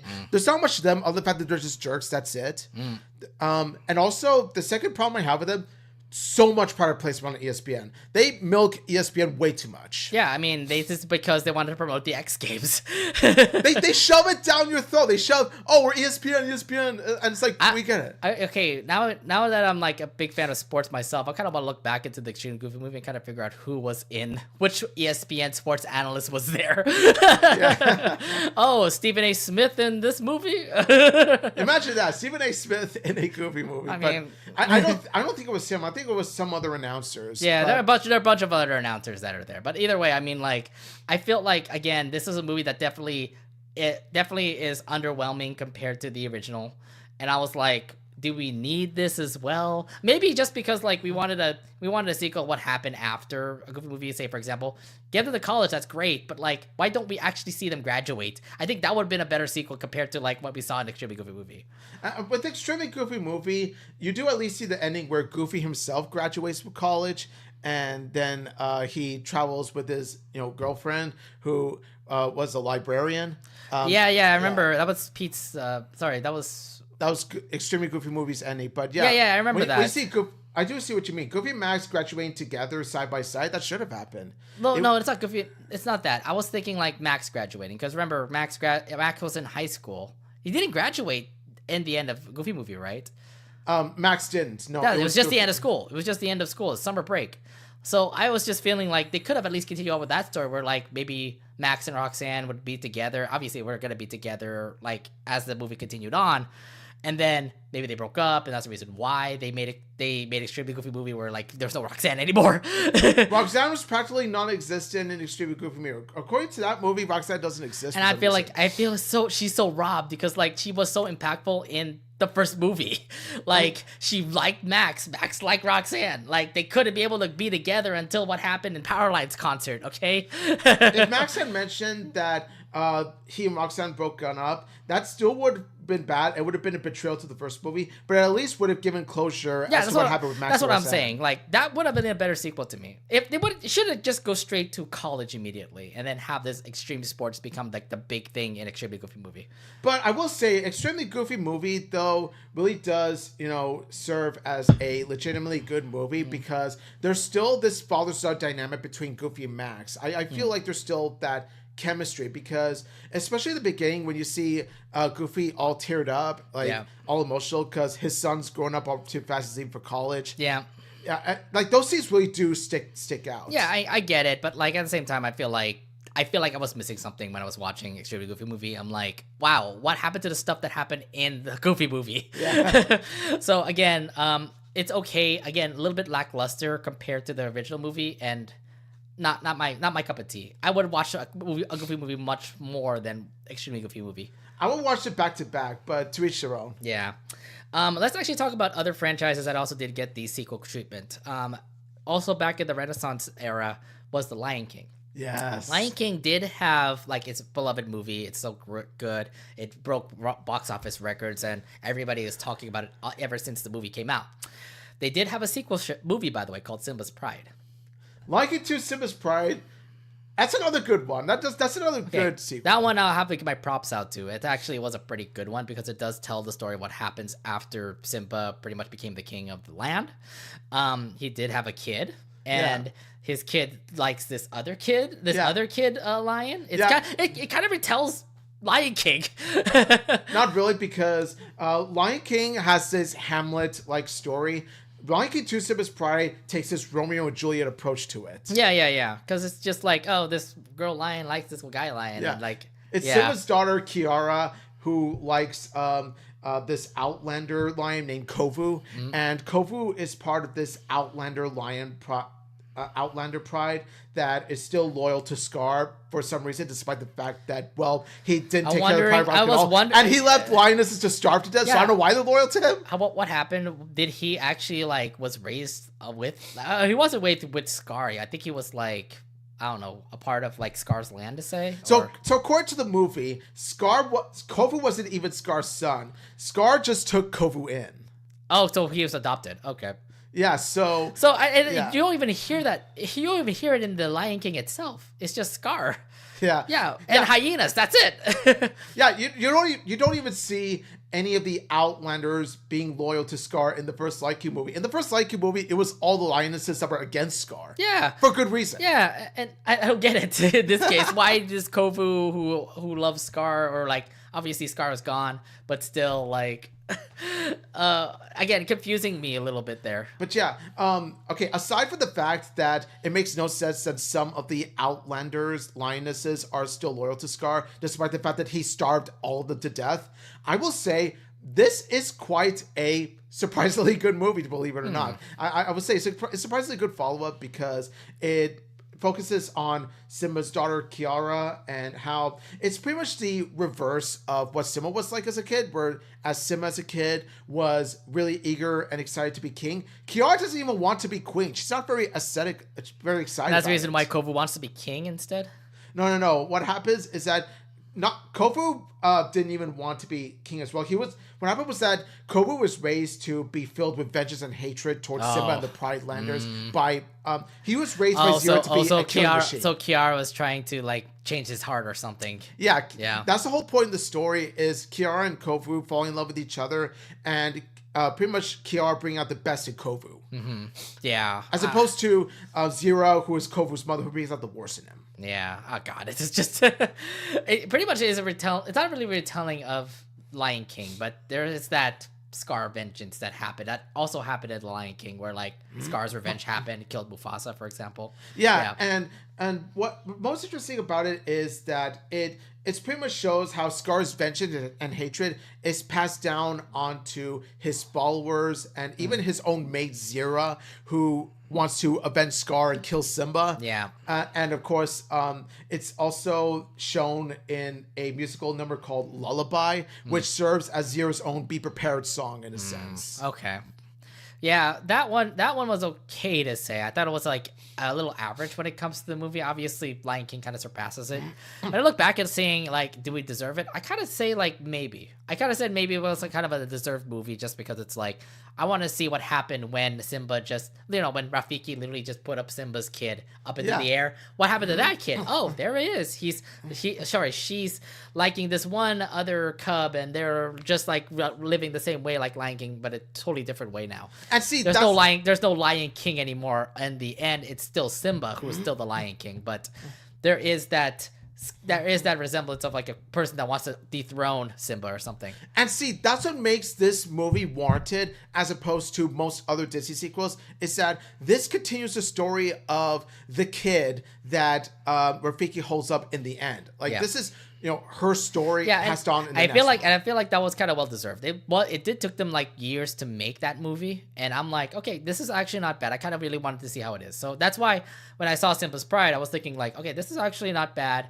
Obviously not as a big hit compared to the original movie, but I say not bad of a film.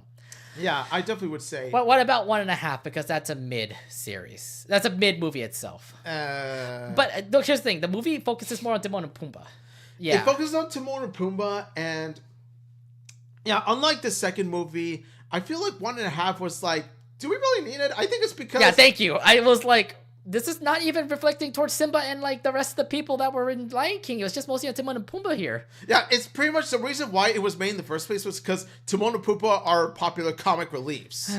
But we need a more comic relief movie because I was like, why do we need that? I was just like... And apparently Timon and Pumbaa were there when Simba was thinking about how he wants to be king. Apparently Timon and Pumbaa were there when Scar was rallying the hyenas. Apparently Timon and Pumbaa were there during the freaking stampede. Yeah. Are you kidding me? What? What is this?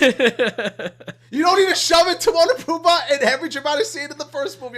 Oh my god. Yeah. It was kind of not necessary for sure to actually see 1.5 of Lion King there. Not to mention that the humor is pretty juvenile in comparison to the other two, especially the fart jokes with Pumbaa. Oh god. Oh my god. I think we're in that time where farting jokes were the funny things in cartoons, and I'm like, no. Yeah, no, but like this movie, this movie pretty much expands it way too much. It pretty much milks the farting jokes way too much. Yeah, okay, but that's at least something we can say that was absolutely not necessary. If anything, Simba's Pride, I think, was something that we kind of needed just because it's like, what happened to the kid? There it is. It's Simba's Pride. 1.5, I'm like, why do we need that too? One more franchise that I want to talk about is Little Mermaid, because that came out in the 1990s and that actually started the whole Disney Renaissance, right? With Ariel becoming a human, loving this prince, and of course this one octopus lady Ursula cursing Ariel, and then like defeating Ursula in the end. Ariel and Eric became, the king, the princess, and the prince itself. Yeah. So cool. Happily ever after, Ariel is pretty much out of the water. So why do we need it to? So Little Mermaid 2 actually did happen, where she does. It is kind of what the title says. She does return to the sea. Now it was very interesting. I said it was bad.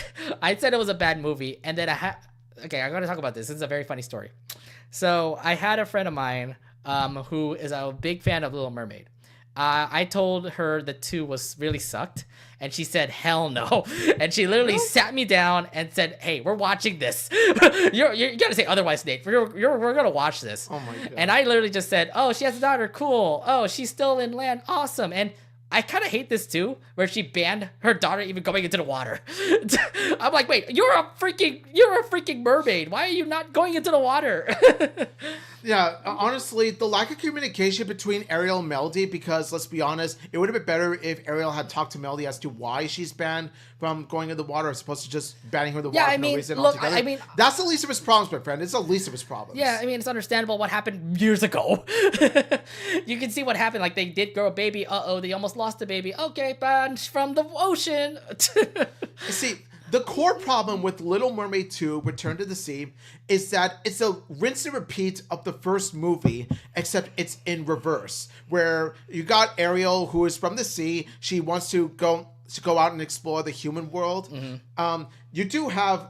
And then you have Little Mermaid 2, in which you have the other side of the coin, which is Melody, who belongs in the human land, but she wants to go and to explore the sea. Yeah. It's like, it's literally the same movie. Mm-hmm. It's the same concept, except in reverse. Yeah. Oh, and also, not to mention that there's also a sea witch in Little Mermaid 2, just like there was Little Mermaid 1. Well, Yay. She cursed she cursed Melody to be a mermaid, right? Because I know she became a mermaid by her, I believe. Yeah, no. When Melody comes to visit Morgana, who is Ursula's sister, who, by the way, Morgana is a forgettable 99-cent version of the iconic Ursula herself, but I digress. Yeah. So she pretty much transforms her into like a mermaid so that she could go out and roam free, but with a catch about how she wants to grab hold of King Triton's golden scepter thing. Yeah.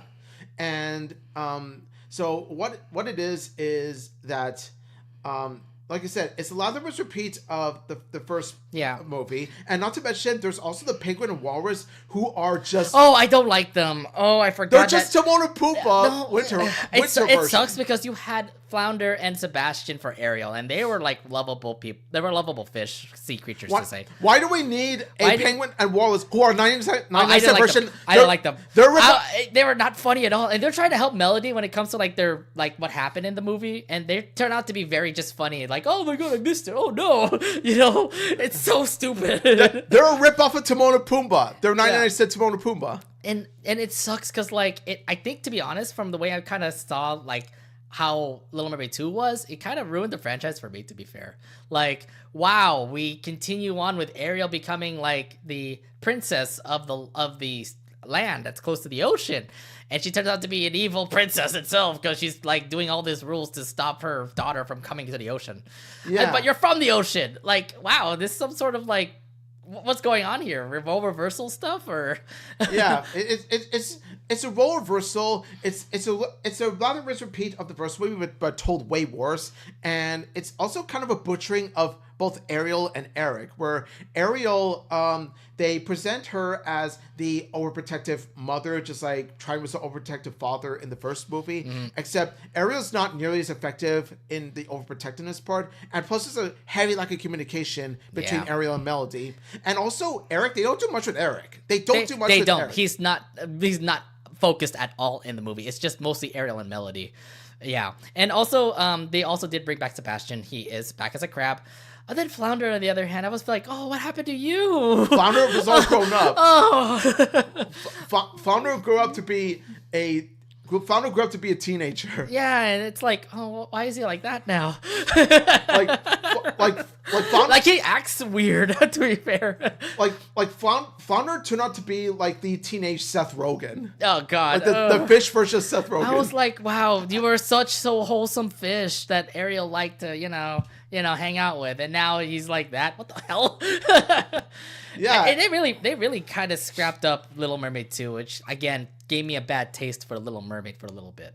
Like, I love Little Mermaid; it was a great movie, But when you give me 2, I was like, wow, I wanted to see what happens next, and this is what happens next. Thanks a lot. Now you ruined Ariel for me.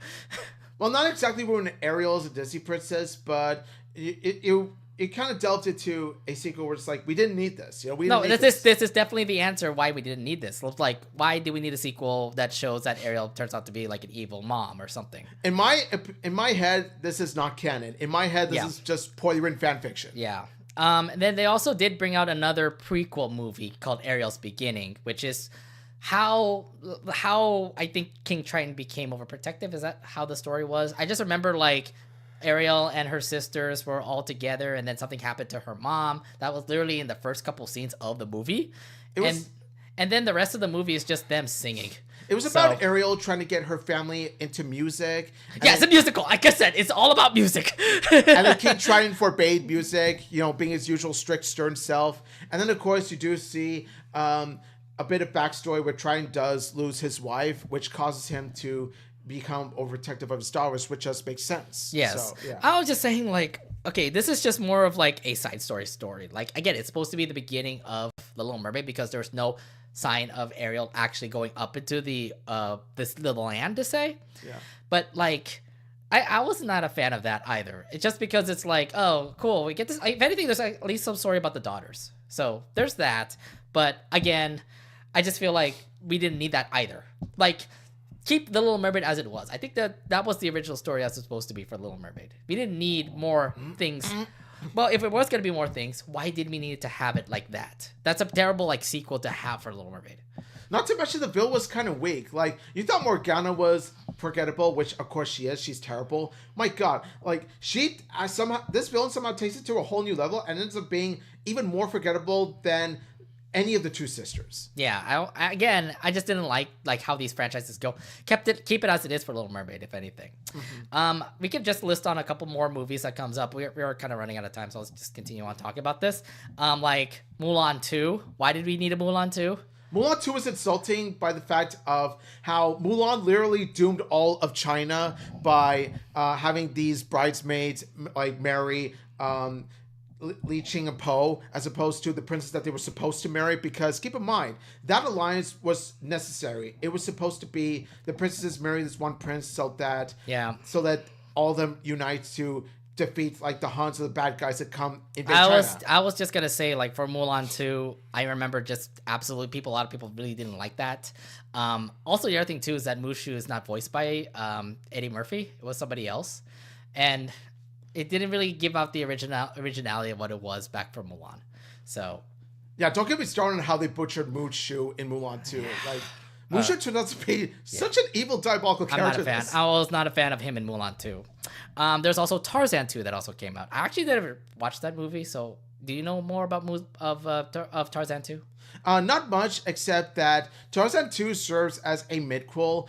There's no point calling it Tarzan 2 because, well, Tarzan 2 doesn't take place after Tarzan and Jane get together. Tarzan 2 takes place when Tarzan was a kid.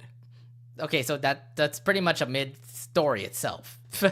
I know there's Tarzan and Jane. I think that's a movie as well, right? Tarzan and Jane, Tarzan and Jane, the best way to describe it is that it's pretty much a 3-in-1 package kind of movie where it's 3 separate stories taking place in one movie. Mm-hmm. And Tarzan and Jane, my God, the animation in Tarzan and Jane is really cheap, really awful. It's definitely not the same compared to the Tarzan movie back in the 90s, okay? So yeah, no, one of the worst animations I've seen. Even Tarzan 2 was better than Tarzan and Jane. There are other 2 movies that also did pop up in our list. Hunchback of Notre Dame 2. Did that need to have a movie, Hunchback of Notre Dame 2? No, it did not. See, Quasimodo did just fine without him gaining a love interest in Hunchback of Notre Dame 2, which, by the way, the whole purpose of the second movie was to give Quasimodo a girlfriend. Really? Yeah. That's how it is, huh? Not Esmeralda. Okay, I see how it is. And it's really insulting when you consider the fact that the whole point of Hunchback of Notre Dame 1 is so that Quasimodo does fall in love with Esmeralda. He does try to get with her. Yes. But the thing is that Esmeralda is in love with Phoebus instead, which breaks his heart. But he comes to terms with Esmeralda being in love with Phoebus, especially after Phoebus saves Quasimodo from falling down at the end. Quasimodo then gives his his blessing to them. The whole point of Quasimodo was that he's still happy in the end because he's finally accepted by society. Right, He's still accepted by the town, so he's still happy regardless. Right, that's what I'm saying. Like, it's just great to see him actually be welcoming in the community. That's how the movie was for Hunchback of Notre Dame. And now the 2 came out, and I'm like, wait, we continue on the story with him trying to get a girl? Yeah, no, because the first movie does point out, and what I respect about the first movie is that it gives a, good real life lesson in that, sometimes the girl that you love may not fall in love with you back. And that's okay because you still have a bigger desire for yourself. Right. I mean, that's where I kind of really flown off when it comes to Hunchback of Notre Dame. This is the reason why I think after that movie, nobody talks about Hunchback of Notre Dame anymore. For good reason. That movie is absolutely one of the worst. I know, but like there are some people that still like Hunchback of Notre Dame. But if you look back at how Disney treats Hunchback of Notre Dame now, there's nothing about it. I don't see Esmeralda people around. I don't see a lot of people praising Esmeralda. I don't see any people who like talk about like the Hunchback of Notre Dame or Quasimodo. I mean, Hunchback of Notre Dame. It really is like a good. It was a really like some par movie that ended up getting worse when it made its sequel. Yeah, Hunchback of Notre Dame is one of my absolute favorite Disney movies, top 5 even, because of how strongly written it is and how dark and there are these certain themes it is. But you do understand my point, right? Nobody talks about Hunchback of Notre Dame that much. It doesn't, and that's why I feel it's criminally underappreciated. Like, I'm assuming this is my assumption here. I'm assuming because of that sequel that made it ruin the franchise. Yeah, I think that aside from the sequel, the reason why you don't see people talking about it much is because when they think Disney, they think of bigger hits like Little Mermaid, Beauty and the Beast, Aladdin. Yeah, but like that's still a good hit as it is. I know a lot of people did like how Hunchback of Notre Dame was, but no, I mean that too definitely kind of ruined it. So. Yeah, no, as bad as the sequel is, I don't think it was a contributing factor as to why people don't talk about the first movie anymore. Yeah. If that was the case, then why you see people talking about the first Beauty and the Beast despite the fact they had 2 bad sequels? Nobody talks about the sequels, but then again, Belle is iconic. Belle and Beast were iconic. Like, you can see them a lot in the Disney parks. Do you see Quasimodo in the Disney parks? No. You don't. I think the reason why Hunchback of Notre Dame doesn't get talked about as much as some of the others is because Hunchback of Notre Dame, some people feel it's too dark of a Disney movie. I think that's what. Well, then again, Black Cauldron was also that dark of a Disney film, and that never gets in theaters. Although, I really hope that Black Cauldron actually does get a resurgence back at Disney because that was a really good movie from what I heard. So. Like the original Black Cauldron? Yes, the original Black Cauldron. Really? Because I heard that Black Cauldron wasn't really that great in comparison to others. Well, I mean, some people had like a cult following for the Black Cauldron, though. Like, I mean, there are literally Lorcana cards coming out for Black Cauldron. Yeah. It tells you that there was a big following for that Disney film. The Horned King was an iconic looking film. Yes, I'm just saying, it's just good. It's just, I guess some people just don't think it is that great, but I do say there is a cult following for it, and I kind of want to see how the Black Cauldron goes, but I know Disney always bans that shit. So, yeah. Last movie that I want to bring up is Lilo and Stitch, because they had a sequel movie from the original called Stitch Has a Glitch, and it was just him literally just fidgeting out because something happened to his like chemistry to say. Like, I felt like that was okay when it came to a sequel movie. Like, yeah. I thought it was all right. I don't know about you. When you thought about Stitch As a Glitch, I thought it was good for the most part, but I did feel like there were times where Lilo was a bit nasty towards Stitch. I understand she wants to win this competition so that she can live up to what her mom was as a hula dancer. Mm-hmm. But there was like some scenes where I was just like, dang, Lilo, you're a bit too harsh on him. Like, there's one point where Lilo said, "You're bad and you'll always be bad." I'm just like, oh, why do you have to say Although, that? To be fair, she's still a kid. Like, she was still a kid. She still was with Stitch, and I guess that's how she was behaving. Shit, dang. Yeah, but thankfully, Lilo does come to regret how she did treat Stitch in the middle of the movie, where they all thought that Stitch was dead in the end. But yeah, that part, I remember that. I remember Lilo like crying up for him as well. Oh my gosh, the amount of tears she showed, and the hard crying the soft crying that she presented in the movie. Oh my god, that broke my heart. Tear up. It made me tear up. I think that's the reason why I kind of somewhat like this movie. I mean, it's not as great compared to the original Lilo and Stitch, but I'm like, oh god, what the hell happened? Why am I hearing this? Why am I heartbreaking here? Yeah. It's because the Stitch has a glitch. When there are some strong scenes in the movie, they could turn out to be like the strongest of the Disney sequels. Yeah, I mean, if anything, Lilo and Stitch did have a good run back in the 2000s. Like, it did a great job in the early 2000s with its first movie, and then it just continued on having more movies here and there. They had Leroy and Stitch, and then they had Stitch the movie. Again, there's like so many like sequel movies that came out for Stitch, and they're somewhat good, somewhat bad, but in the end, they were just banking the heck out of Stitch. Yeah. Lilo and Stitch has a huge place in my heart. The first Lilo and Stitch is one of my top 5 favorite Disney movies. And I used to watch a lot of the show growing up as well as the movies. So it holds a special place in my heart. I know that like in the 2000s, Stitch was just a huge thing everywhere. Like Disney Channel, Disney TVA, just the movies in general. So again, it is still ongoing. Stitch is still a well-known like name in like Disney right now. And we have a live action movie coming out for this movie, by the way. So don't remind me. Don't remind me. Don't remind me of that. I'm just saying because it's a well-known name, and that's why they're doing live action. Oh god. No, that's another story. That's another story, by the way.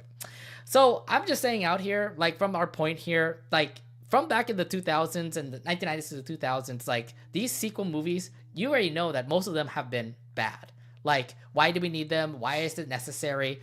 And like, just looking at like the way I'm kind of seeing how we just explain these movies, it does explain the fact that these sequel movies definitely do not really deserve it. Like, to be fair.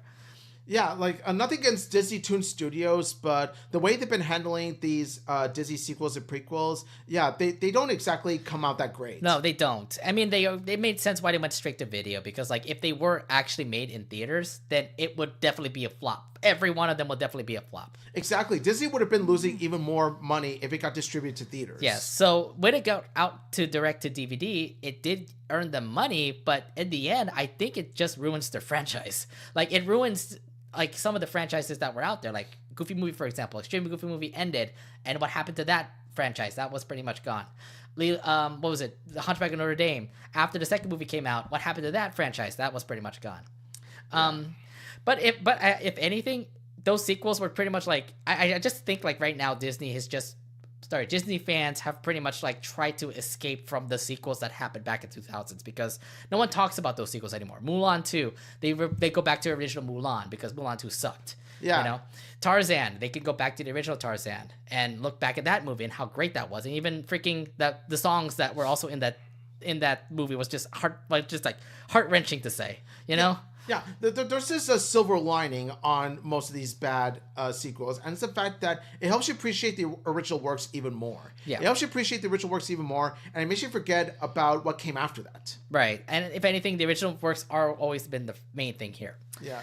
Now, that was all back in like the mid-2000s. Let's look back until like now, for example, because in 2006, John Lasseter was the CCO of Walt Disney. He expressed his disdain for these cheap Disney sequels, that he viewed them as unnecessary and actually throw away Disney Toon Studios.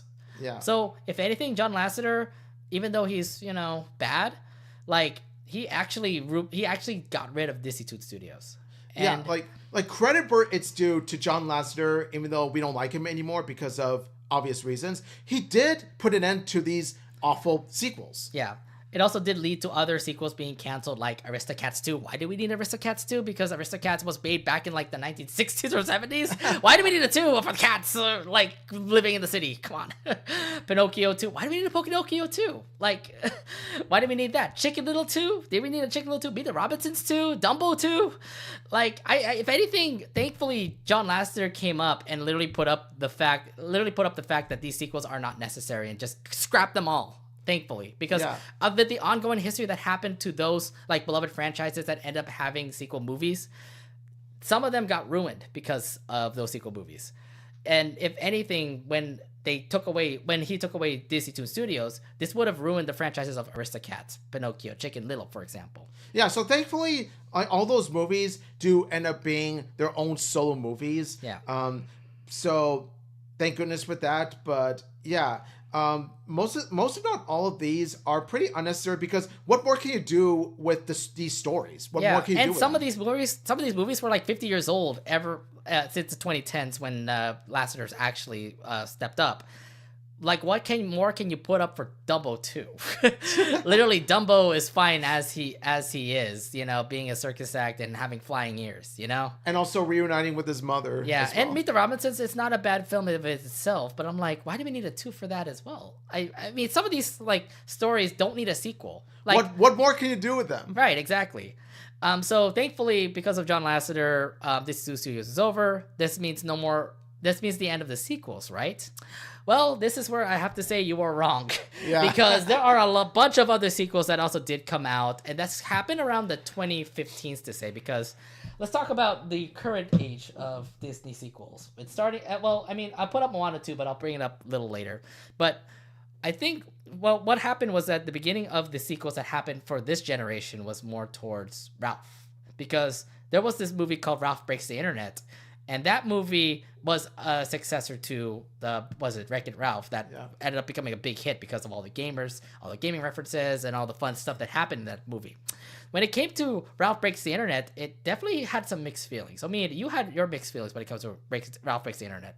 Yeah. Now, I will say, in terms of how Ralph Breaks the Internet explores the internet, I feel like the internet exploration aspect of the movie, they handled quite well, but it's just that the story definitely left a lot to be desired, especially how they butchered Ralph to be, you know, this clinky and this needy for Vanellope. This was more of like a Vanellope Ralph story, because we didn't actually get any story when it comes to was it Fix Felix, for example, and that one girl that was also there as well. Yeah. I definitely Fix It Felix and Calhoun. You don't see much of them in the second movie, aside the fact that they're parents of these, you know, racer kids. Yeah, and the whole point of the story was the fact that like I forgot how it was, that the internet was gonna go down or something like that, because I forgot how that story was. So how the story was that like some of these arcades have been going down, and so oh right, and so you got these arcade characters partnering up and stuff like that, and so when Vanellope finds that like her kart racing games might go down because there's one part that's missing, Ralph then comes up with the idea to go to the internet and buy off that one kart wheel on eBay. Yeah, that's right. I remember that. And but Vanellope feels like she wants to move on to something else. She wants to move on to this one racing game called Slaughter Race.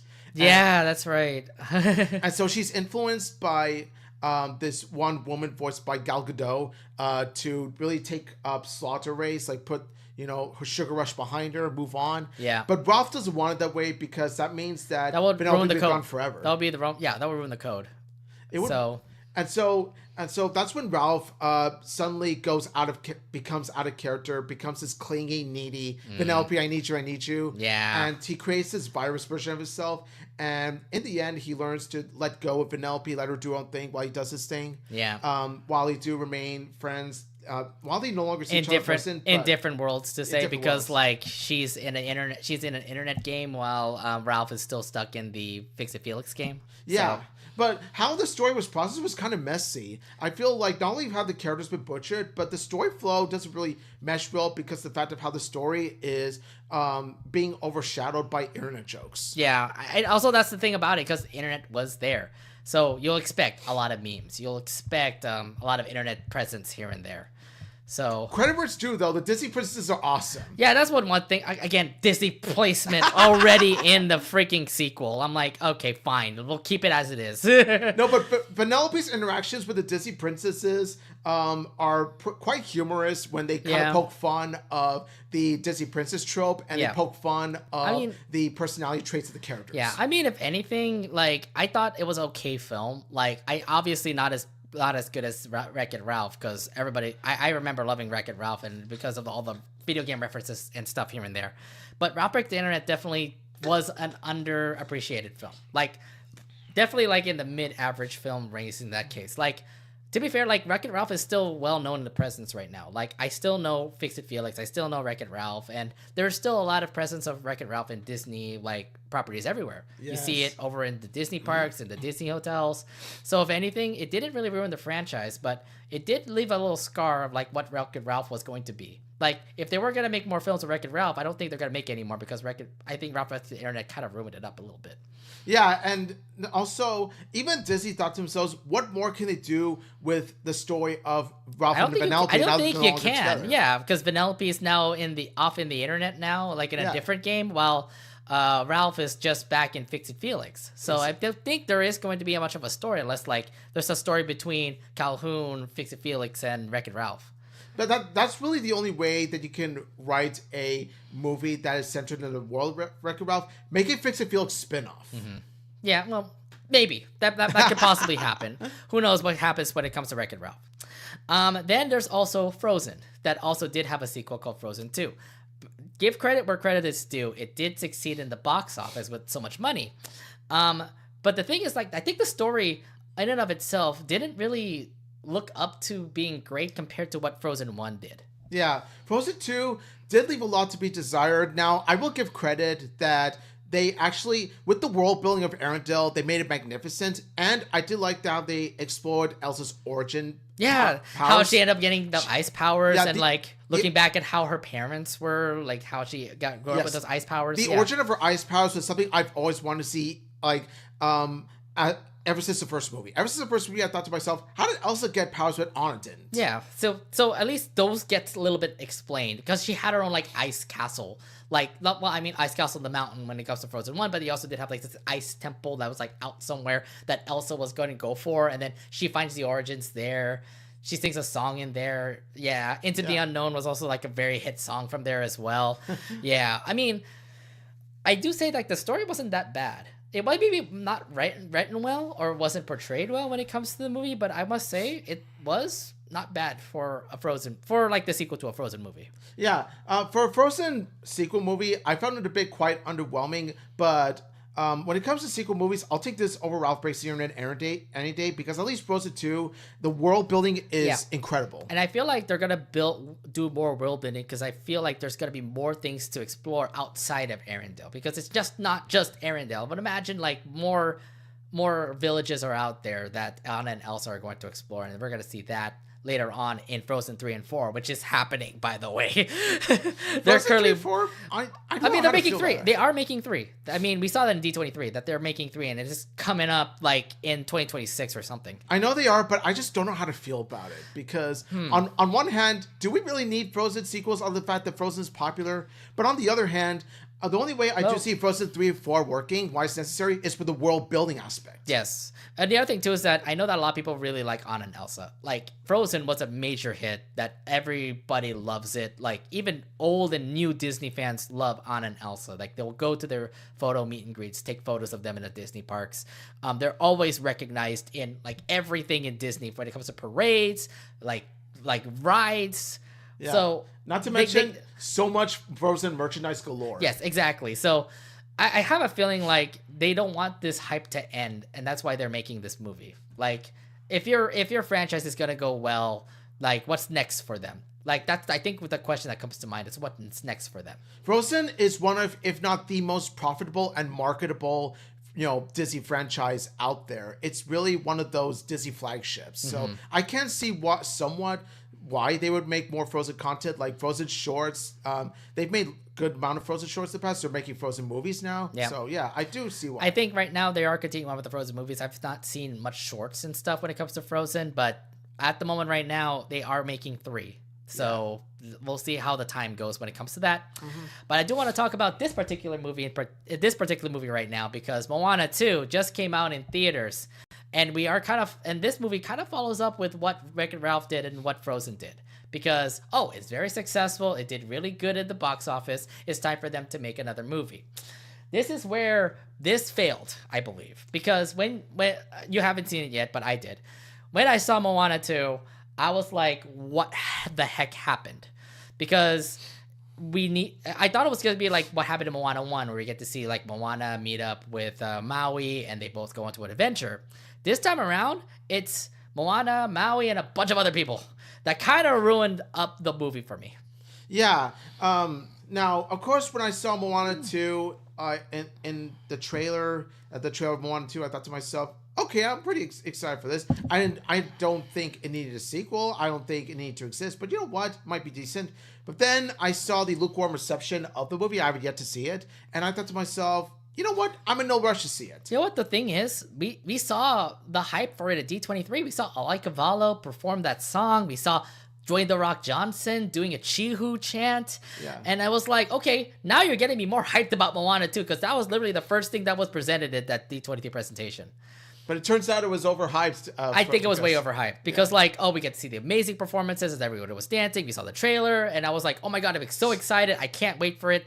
The date came out, and I'm like, I was watching it, and it just didn't wow me. Like everything. Okay, so it's weird because like I'm not gonna spoil it for you about all the details and stuff, but like it got exciting for like the first couple minutes of the movie, and then it just absolutely dipped from there. Oh my gosh. Yeah. And you know, the funny thing regarding Moana 2 is that I've heard Moana was originally going to be a TV series. That is true. It was going to be an original TV series. And it's a really bad sign. It's so a really it's bad sign. interesting because I think it was announced in 2021 or something that they did make it into a TV series, or they announced it for a Disney Plus TV series. Yeah. And then out of nowhere, they flipped it around and made it into a movie. That's a huge red flag when it comes to Disney sequel movies. When it comes to sequel movies in general, if they were originally going to be TV shows, but then they converted to movies, that's actually really, really bad because you're sort of like condensing movie plots, sequel plots into one movie. Yeah. You're making more condensed. You're making it,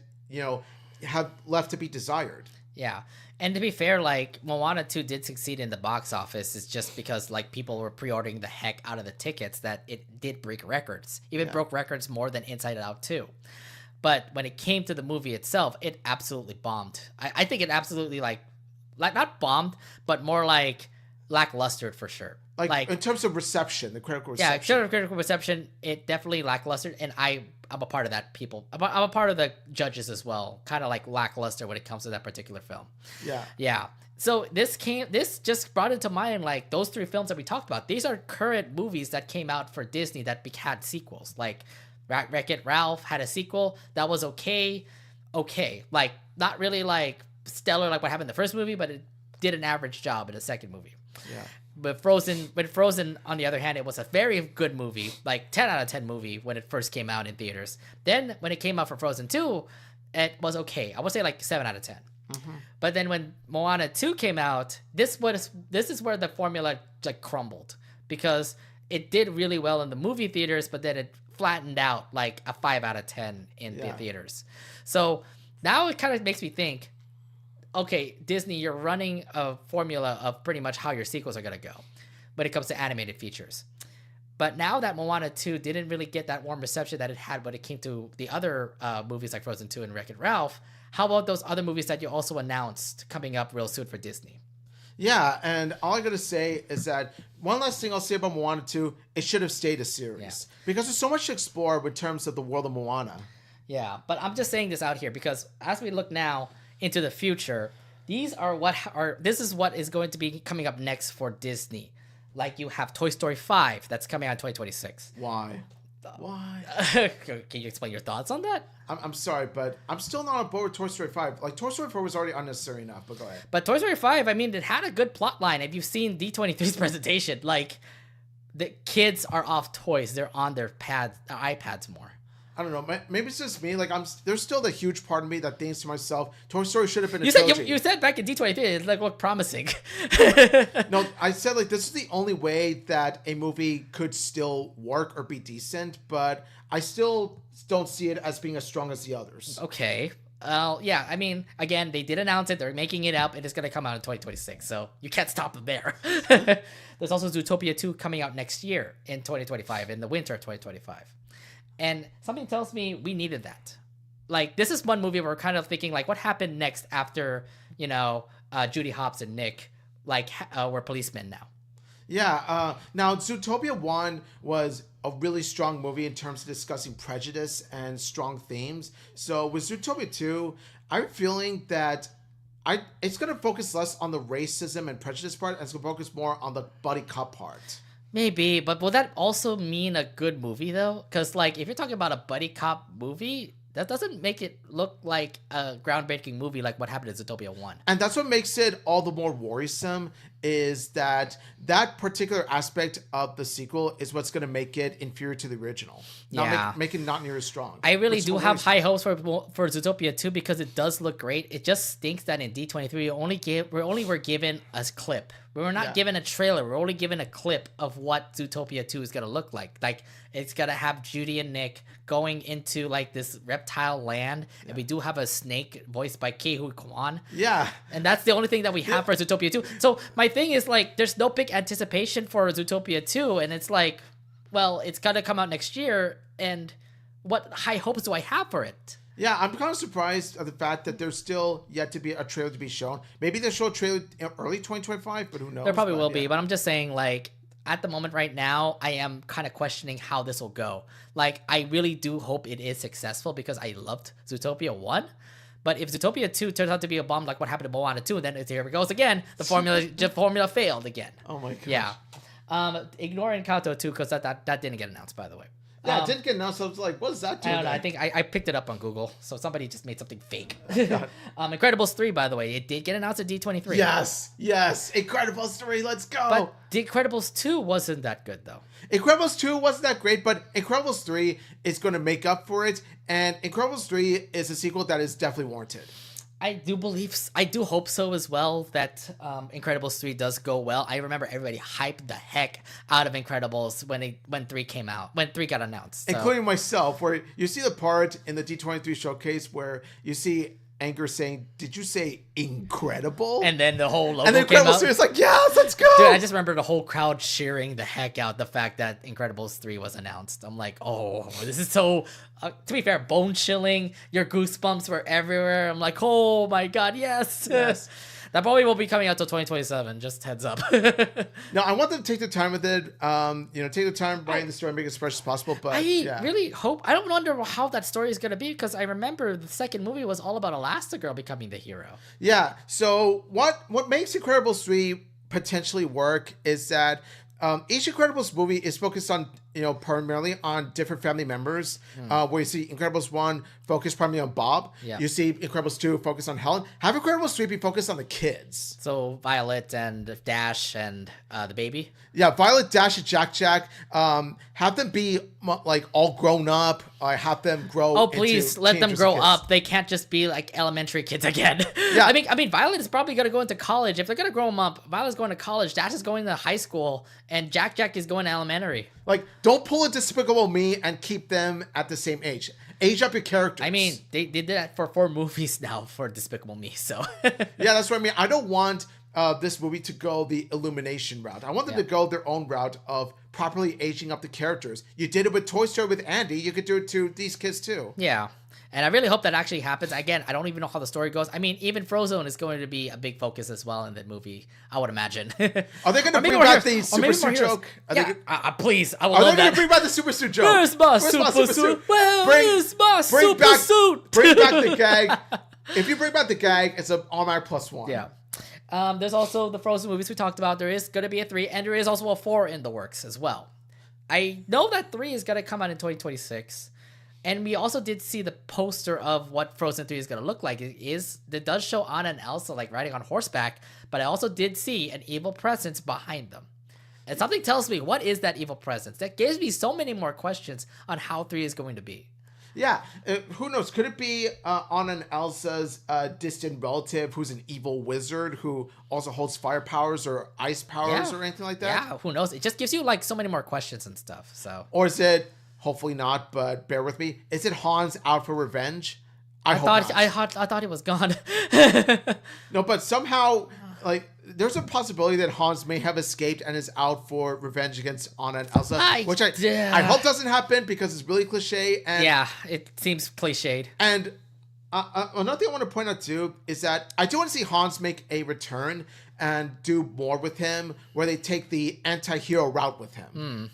I guess I really do like that. I mean, like, if anything, I do think Hans might become like part of Arendelle and becomes a good guy. Maybe we could go through that route or something. Yeah, because there's actually this tragic backstory with him as well, where he's pretty much the younger son of of 12 brothers, and he is abused, neglected, and bullied by them. Yeah. So Han's upbringing is what makes him turn evil. Yeah, and if anything, I do think that there is some hope for Hans. I mean, we did see him in the second movie. He's just in jail now. Yeah. I mean, I do really hope that. I mean, who knows? I mean, it really depends on like how 3 will go. I just feel like there might be an evil presence. Say, for example, like something that Elsa didn't know about that is cursing the land and may have ruined Arendelle, and then it's up to Elsa to save Arendelle again, you know? Yeah. It could be that Elsa is facing off against an evil sorceress or wizard with fire powers. Think about it. It's a battle between ice and fire clash together. I want to see that. I want to see that. That'd be pretty nice. Yeah, that'd be pretty nice to see. Yes. And I know that 4 is also part 2 of 3.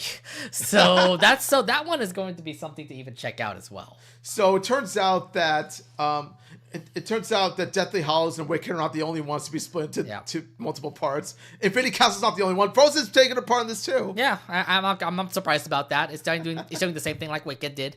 So Wicked's doing 2-parters as well. So I like 2-parters. I like multiple parters of a certain movie plot because it makes the story all the more grand and epic. Right. And I think it just also, well, yeah, it's true. You gotta make it grand and epic, and also gives more to the story of what'll happen in the entire franchise of Frozen in this case. So yeah. I don't think Cars 4 got announced, so I'll leave that outside. Oh, and also at the end of Frozen 3, you're gonna see a to be continued at the end. Oh please. No, 5? There's gonna be 5 now? No. Not Frozen 4. I hope not Frozen 4. In Frozen 3, after Frozen 3, you're going to see to be continued. So this will be part 2. Yeah. So if anything, again, the franchises that we have loved so far are getting sequels again and again. The formula is continuing on when it comes to Disney. This is what comes to mind that they're having a sequel problem. They don't have that original idea stuff anymore. I mean, you could go back into Pixar where they have original ideas, where Elio's going to come out next year, and Hopper's also coming out the year after that. But Disney knows that the money is on their franchises. That's the reason why they're making these sequels to say. And some might do well. Like I would imagine, crossing my fingers right now, that Frozen is going to do well with Frozen 3. But when it comes to like other franchises, like what happened to Moana, that absolutely like failed when it comes to a movie, and what Wreck-It Ralph did, now it just makes me think like, how are these other sequels going to go? Because I really hope Zootopia 2 ends up doing really well. But coming to think of it, what can you do after the success that happened in Zootopia 1, you know? And you know, and it makes you think like, what about the other franchises that Disney also has as well? Encanto may have a sequel. What is it? Again, any other animated movies probably will have a sequel as well. I'm just looking back into what Walt Disney Animation Studios is doing right now, and I'm thinking, why don't we have originality anymore? What happened to your original ideas? I know that Wish happened last year, and that bombed, but maybe we have to go back into that. Maybe rethink about an original idea, and maybe make more of your time with it. Like, animate it well. Think about it. Make the storytelling well. And maybe we might have a hit franchise coming up for Disney. Because I know that for Wish, nobody talks about it anymore. For good reason too. Yeah, because like literally after what happened last year, like you can see right now what's going on at Disney. No one talks about Wish anymore. So yeah, they know it bombed. That's why Wish could have been a perfect tribute to Disney's 100, but no, it ended up being so underwhelming and poorly written. Yeah, and that's why they are focusing on sequels, and I don't think this is the right way to go. Well, even though this isn't the right way to go, and I do agree that Disney focusing on franchises and sequels isn't really the best move from Disney, but I can understand from the perspective of, Disney wants to make as much money as possible because their original ideas didn't work, like Wish and also Strange World. Strange World. That also bombed. So you have 2 original works that bombs really badly, and so because of that, of course, what do? You pretty much build, these franchises. You make more sequels because we've seen the franchises and sequels make more money. Yeah, but at the end, it makes more money, but it also kind of ruins the franchise. Like Moana didn't really impress me more with Moana 2. Yeah, and I will say that on the creative side, the financial side you can understand, but it doesn't help Disney with on the creative side of things because Disney used to be hit after hit with their original works as well, Right. especially in the 1990s and 2000s. Yeah, and even in like the 2010s, they even had a success with Zootopia, for example. Yeah. Moana, like those were original ideas that ended up becoming really good for Walt Disney Animation. Yeah, Like they really should bank up in making more original ideas, but like take the time, make sure that your stories are good. Don't make sure like they have that original Disney ideas, you know? Yeah. That makes like the Disney franchise that makes the Disney company like stand out really well. Like I just wish, like I miss how I miss the way Disney used to be with their original works. Like they were successful during the time. Now it's just focusing on franchises and sequels. Yeah, and that's the thing that kind of just gets me. Like I really hope they don't make this a big thing. Like make more franchise movies like Moana 3 or another next sequel coming out for, movies for like their hit movies to say. The only thing they can do in order to avoid that happening is if they make another original That's movie. what I'm saying. Like they should wait. They should spend some time and actually work on an original movie. Yeah. Like they can have other animators come in and work on the sequel, like for what they're doing with Frozen 3. But behind the scenes, they should also look at other people that are in those companies making those like movies, and have like some people get picked out, have their ideas being like drawn onto a board, and have them actually animated into a movie, and maybe that could be the next big hit for Disney. Not only do you need to make another original movie, but you better hope that it becomes as successful as it is. You better hope that it doesn't become box office. That's the bomb. thing. Like the ideas from the animator's mind has to be placed on paper, and who knows, there could be a big hit coming up real soon for Disney. It's just that I don't like this formula. I really hope that it just can't just be sequels after sequel after sequel. It really needs to be an original idea somewhere in the middle of that mix. Yeah, the way the way that Disney is going about with the movies, I'm not a fan of. Yeah, I'm not a fan with it right now with Walt Disney Animation, and I really hope they can at least go back into the original ideas. Like, I get it, it's not working out for you years ago, like recently, but for you to actually succeed, yes, I understand the sequels will work, but please, out of these next couple of movies, bring in an original idea up, and maybe we can go back to the Disney that we were when we had Moana come out, when we had Zootopia come out, when we had Wreck-It Ralph come out. Exactly. Like as a fan of the Disney brand, the Disney name, not the company, but the brand, the name of Disney brand and the name, I want them to go back to the way they used to be. Yeah, and that's pretty much like how I can say it right here. Yeah. I have nothing much to say. I think I pretty much put up my points there. I did too. I just, hope the best for Disney going forward, and I just hope that they make better decisions with their movies. Yeah, indeed. Yeah, there's a lot to talk about when it comes to this. There's just so many things that happen when it comes to sequels and franchises in Disney that I really hope, again, like I don't really want to hope that we go back to that. I really hope we don't go into those 2010s where they had so many sequels come out for those franchises. Oh, that'll never because they most of them failed. That'll never happen. Those cheap looking direct to, well, I want to say 4K Blu-ray, movies now because we're in the 2020 style. That'll never happen. I think they learned a lesson from that. Yeah, I think so. Because they're just really banking on the theaters now.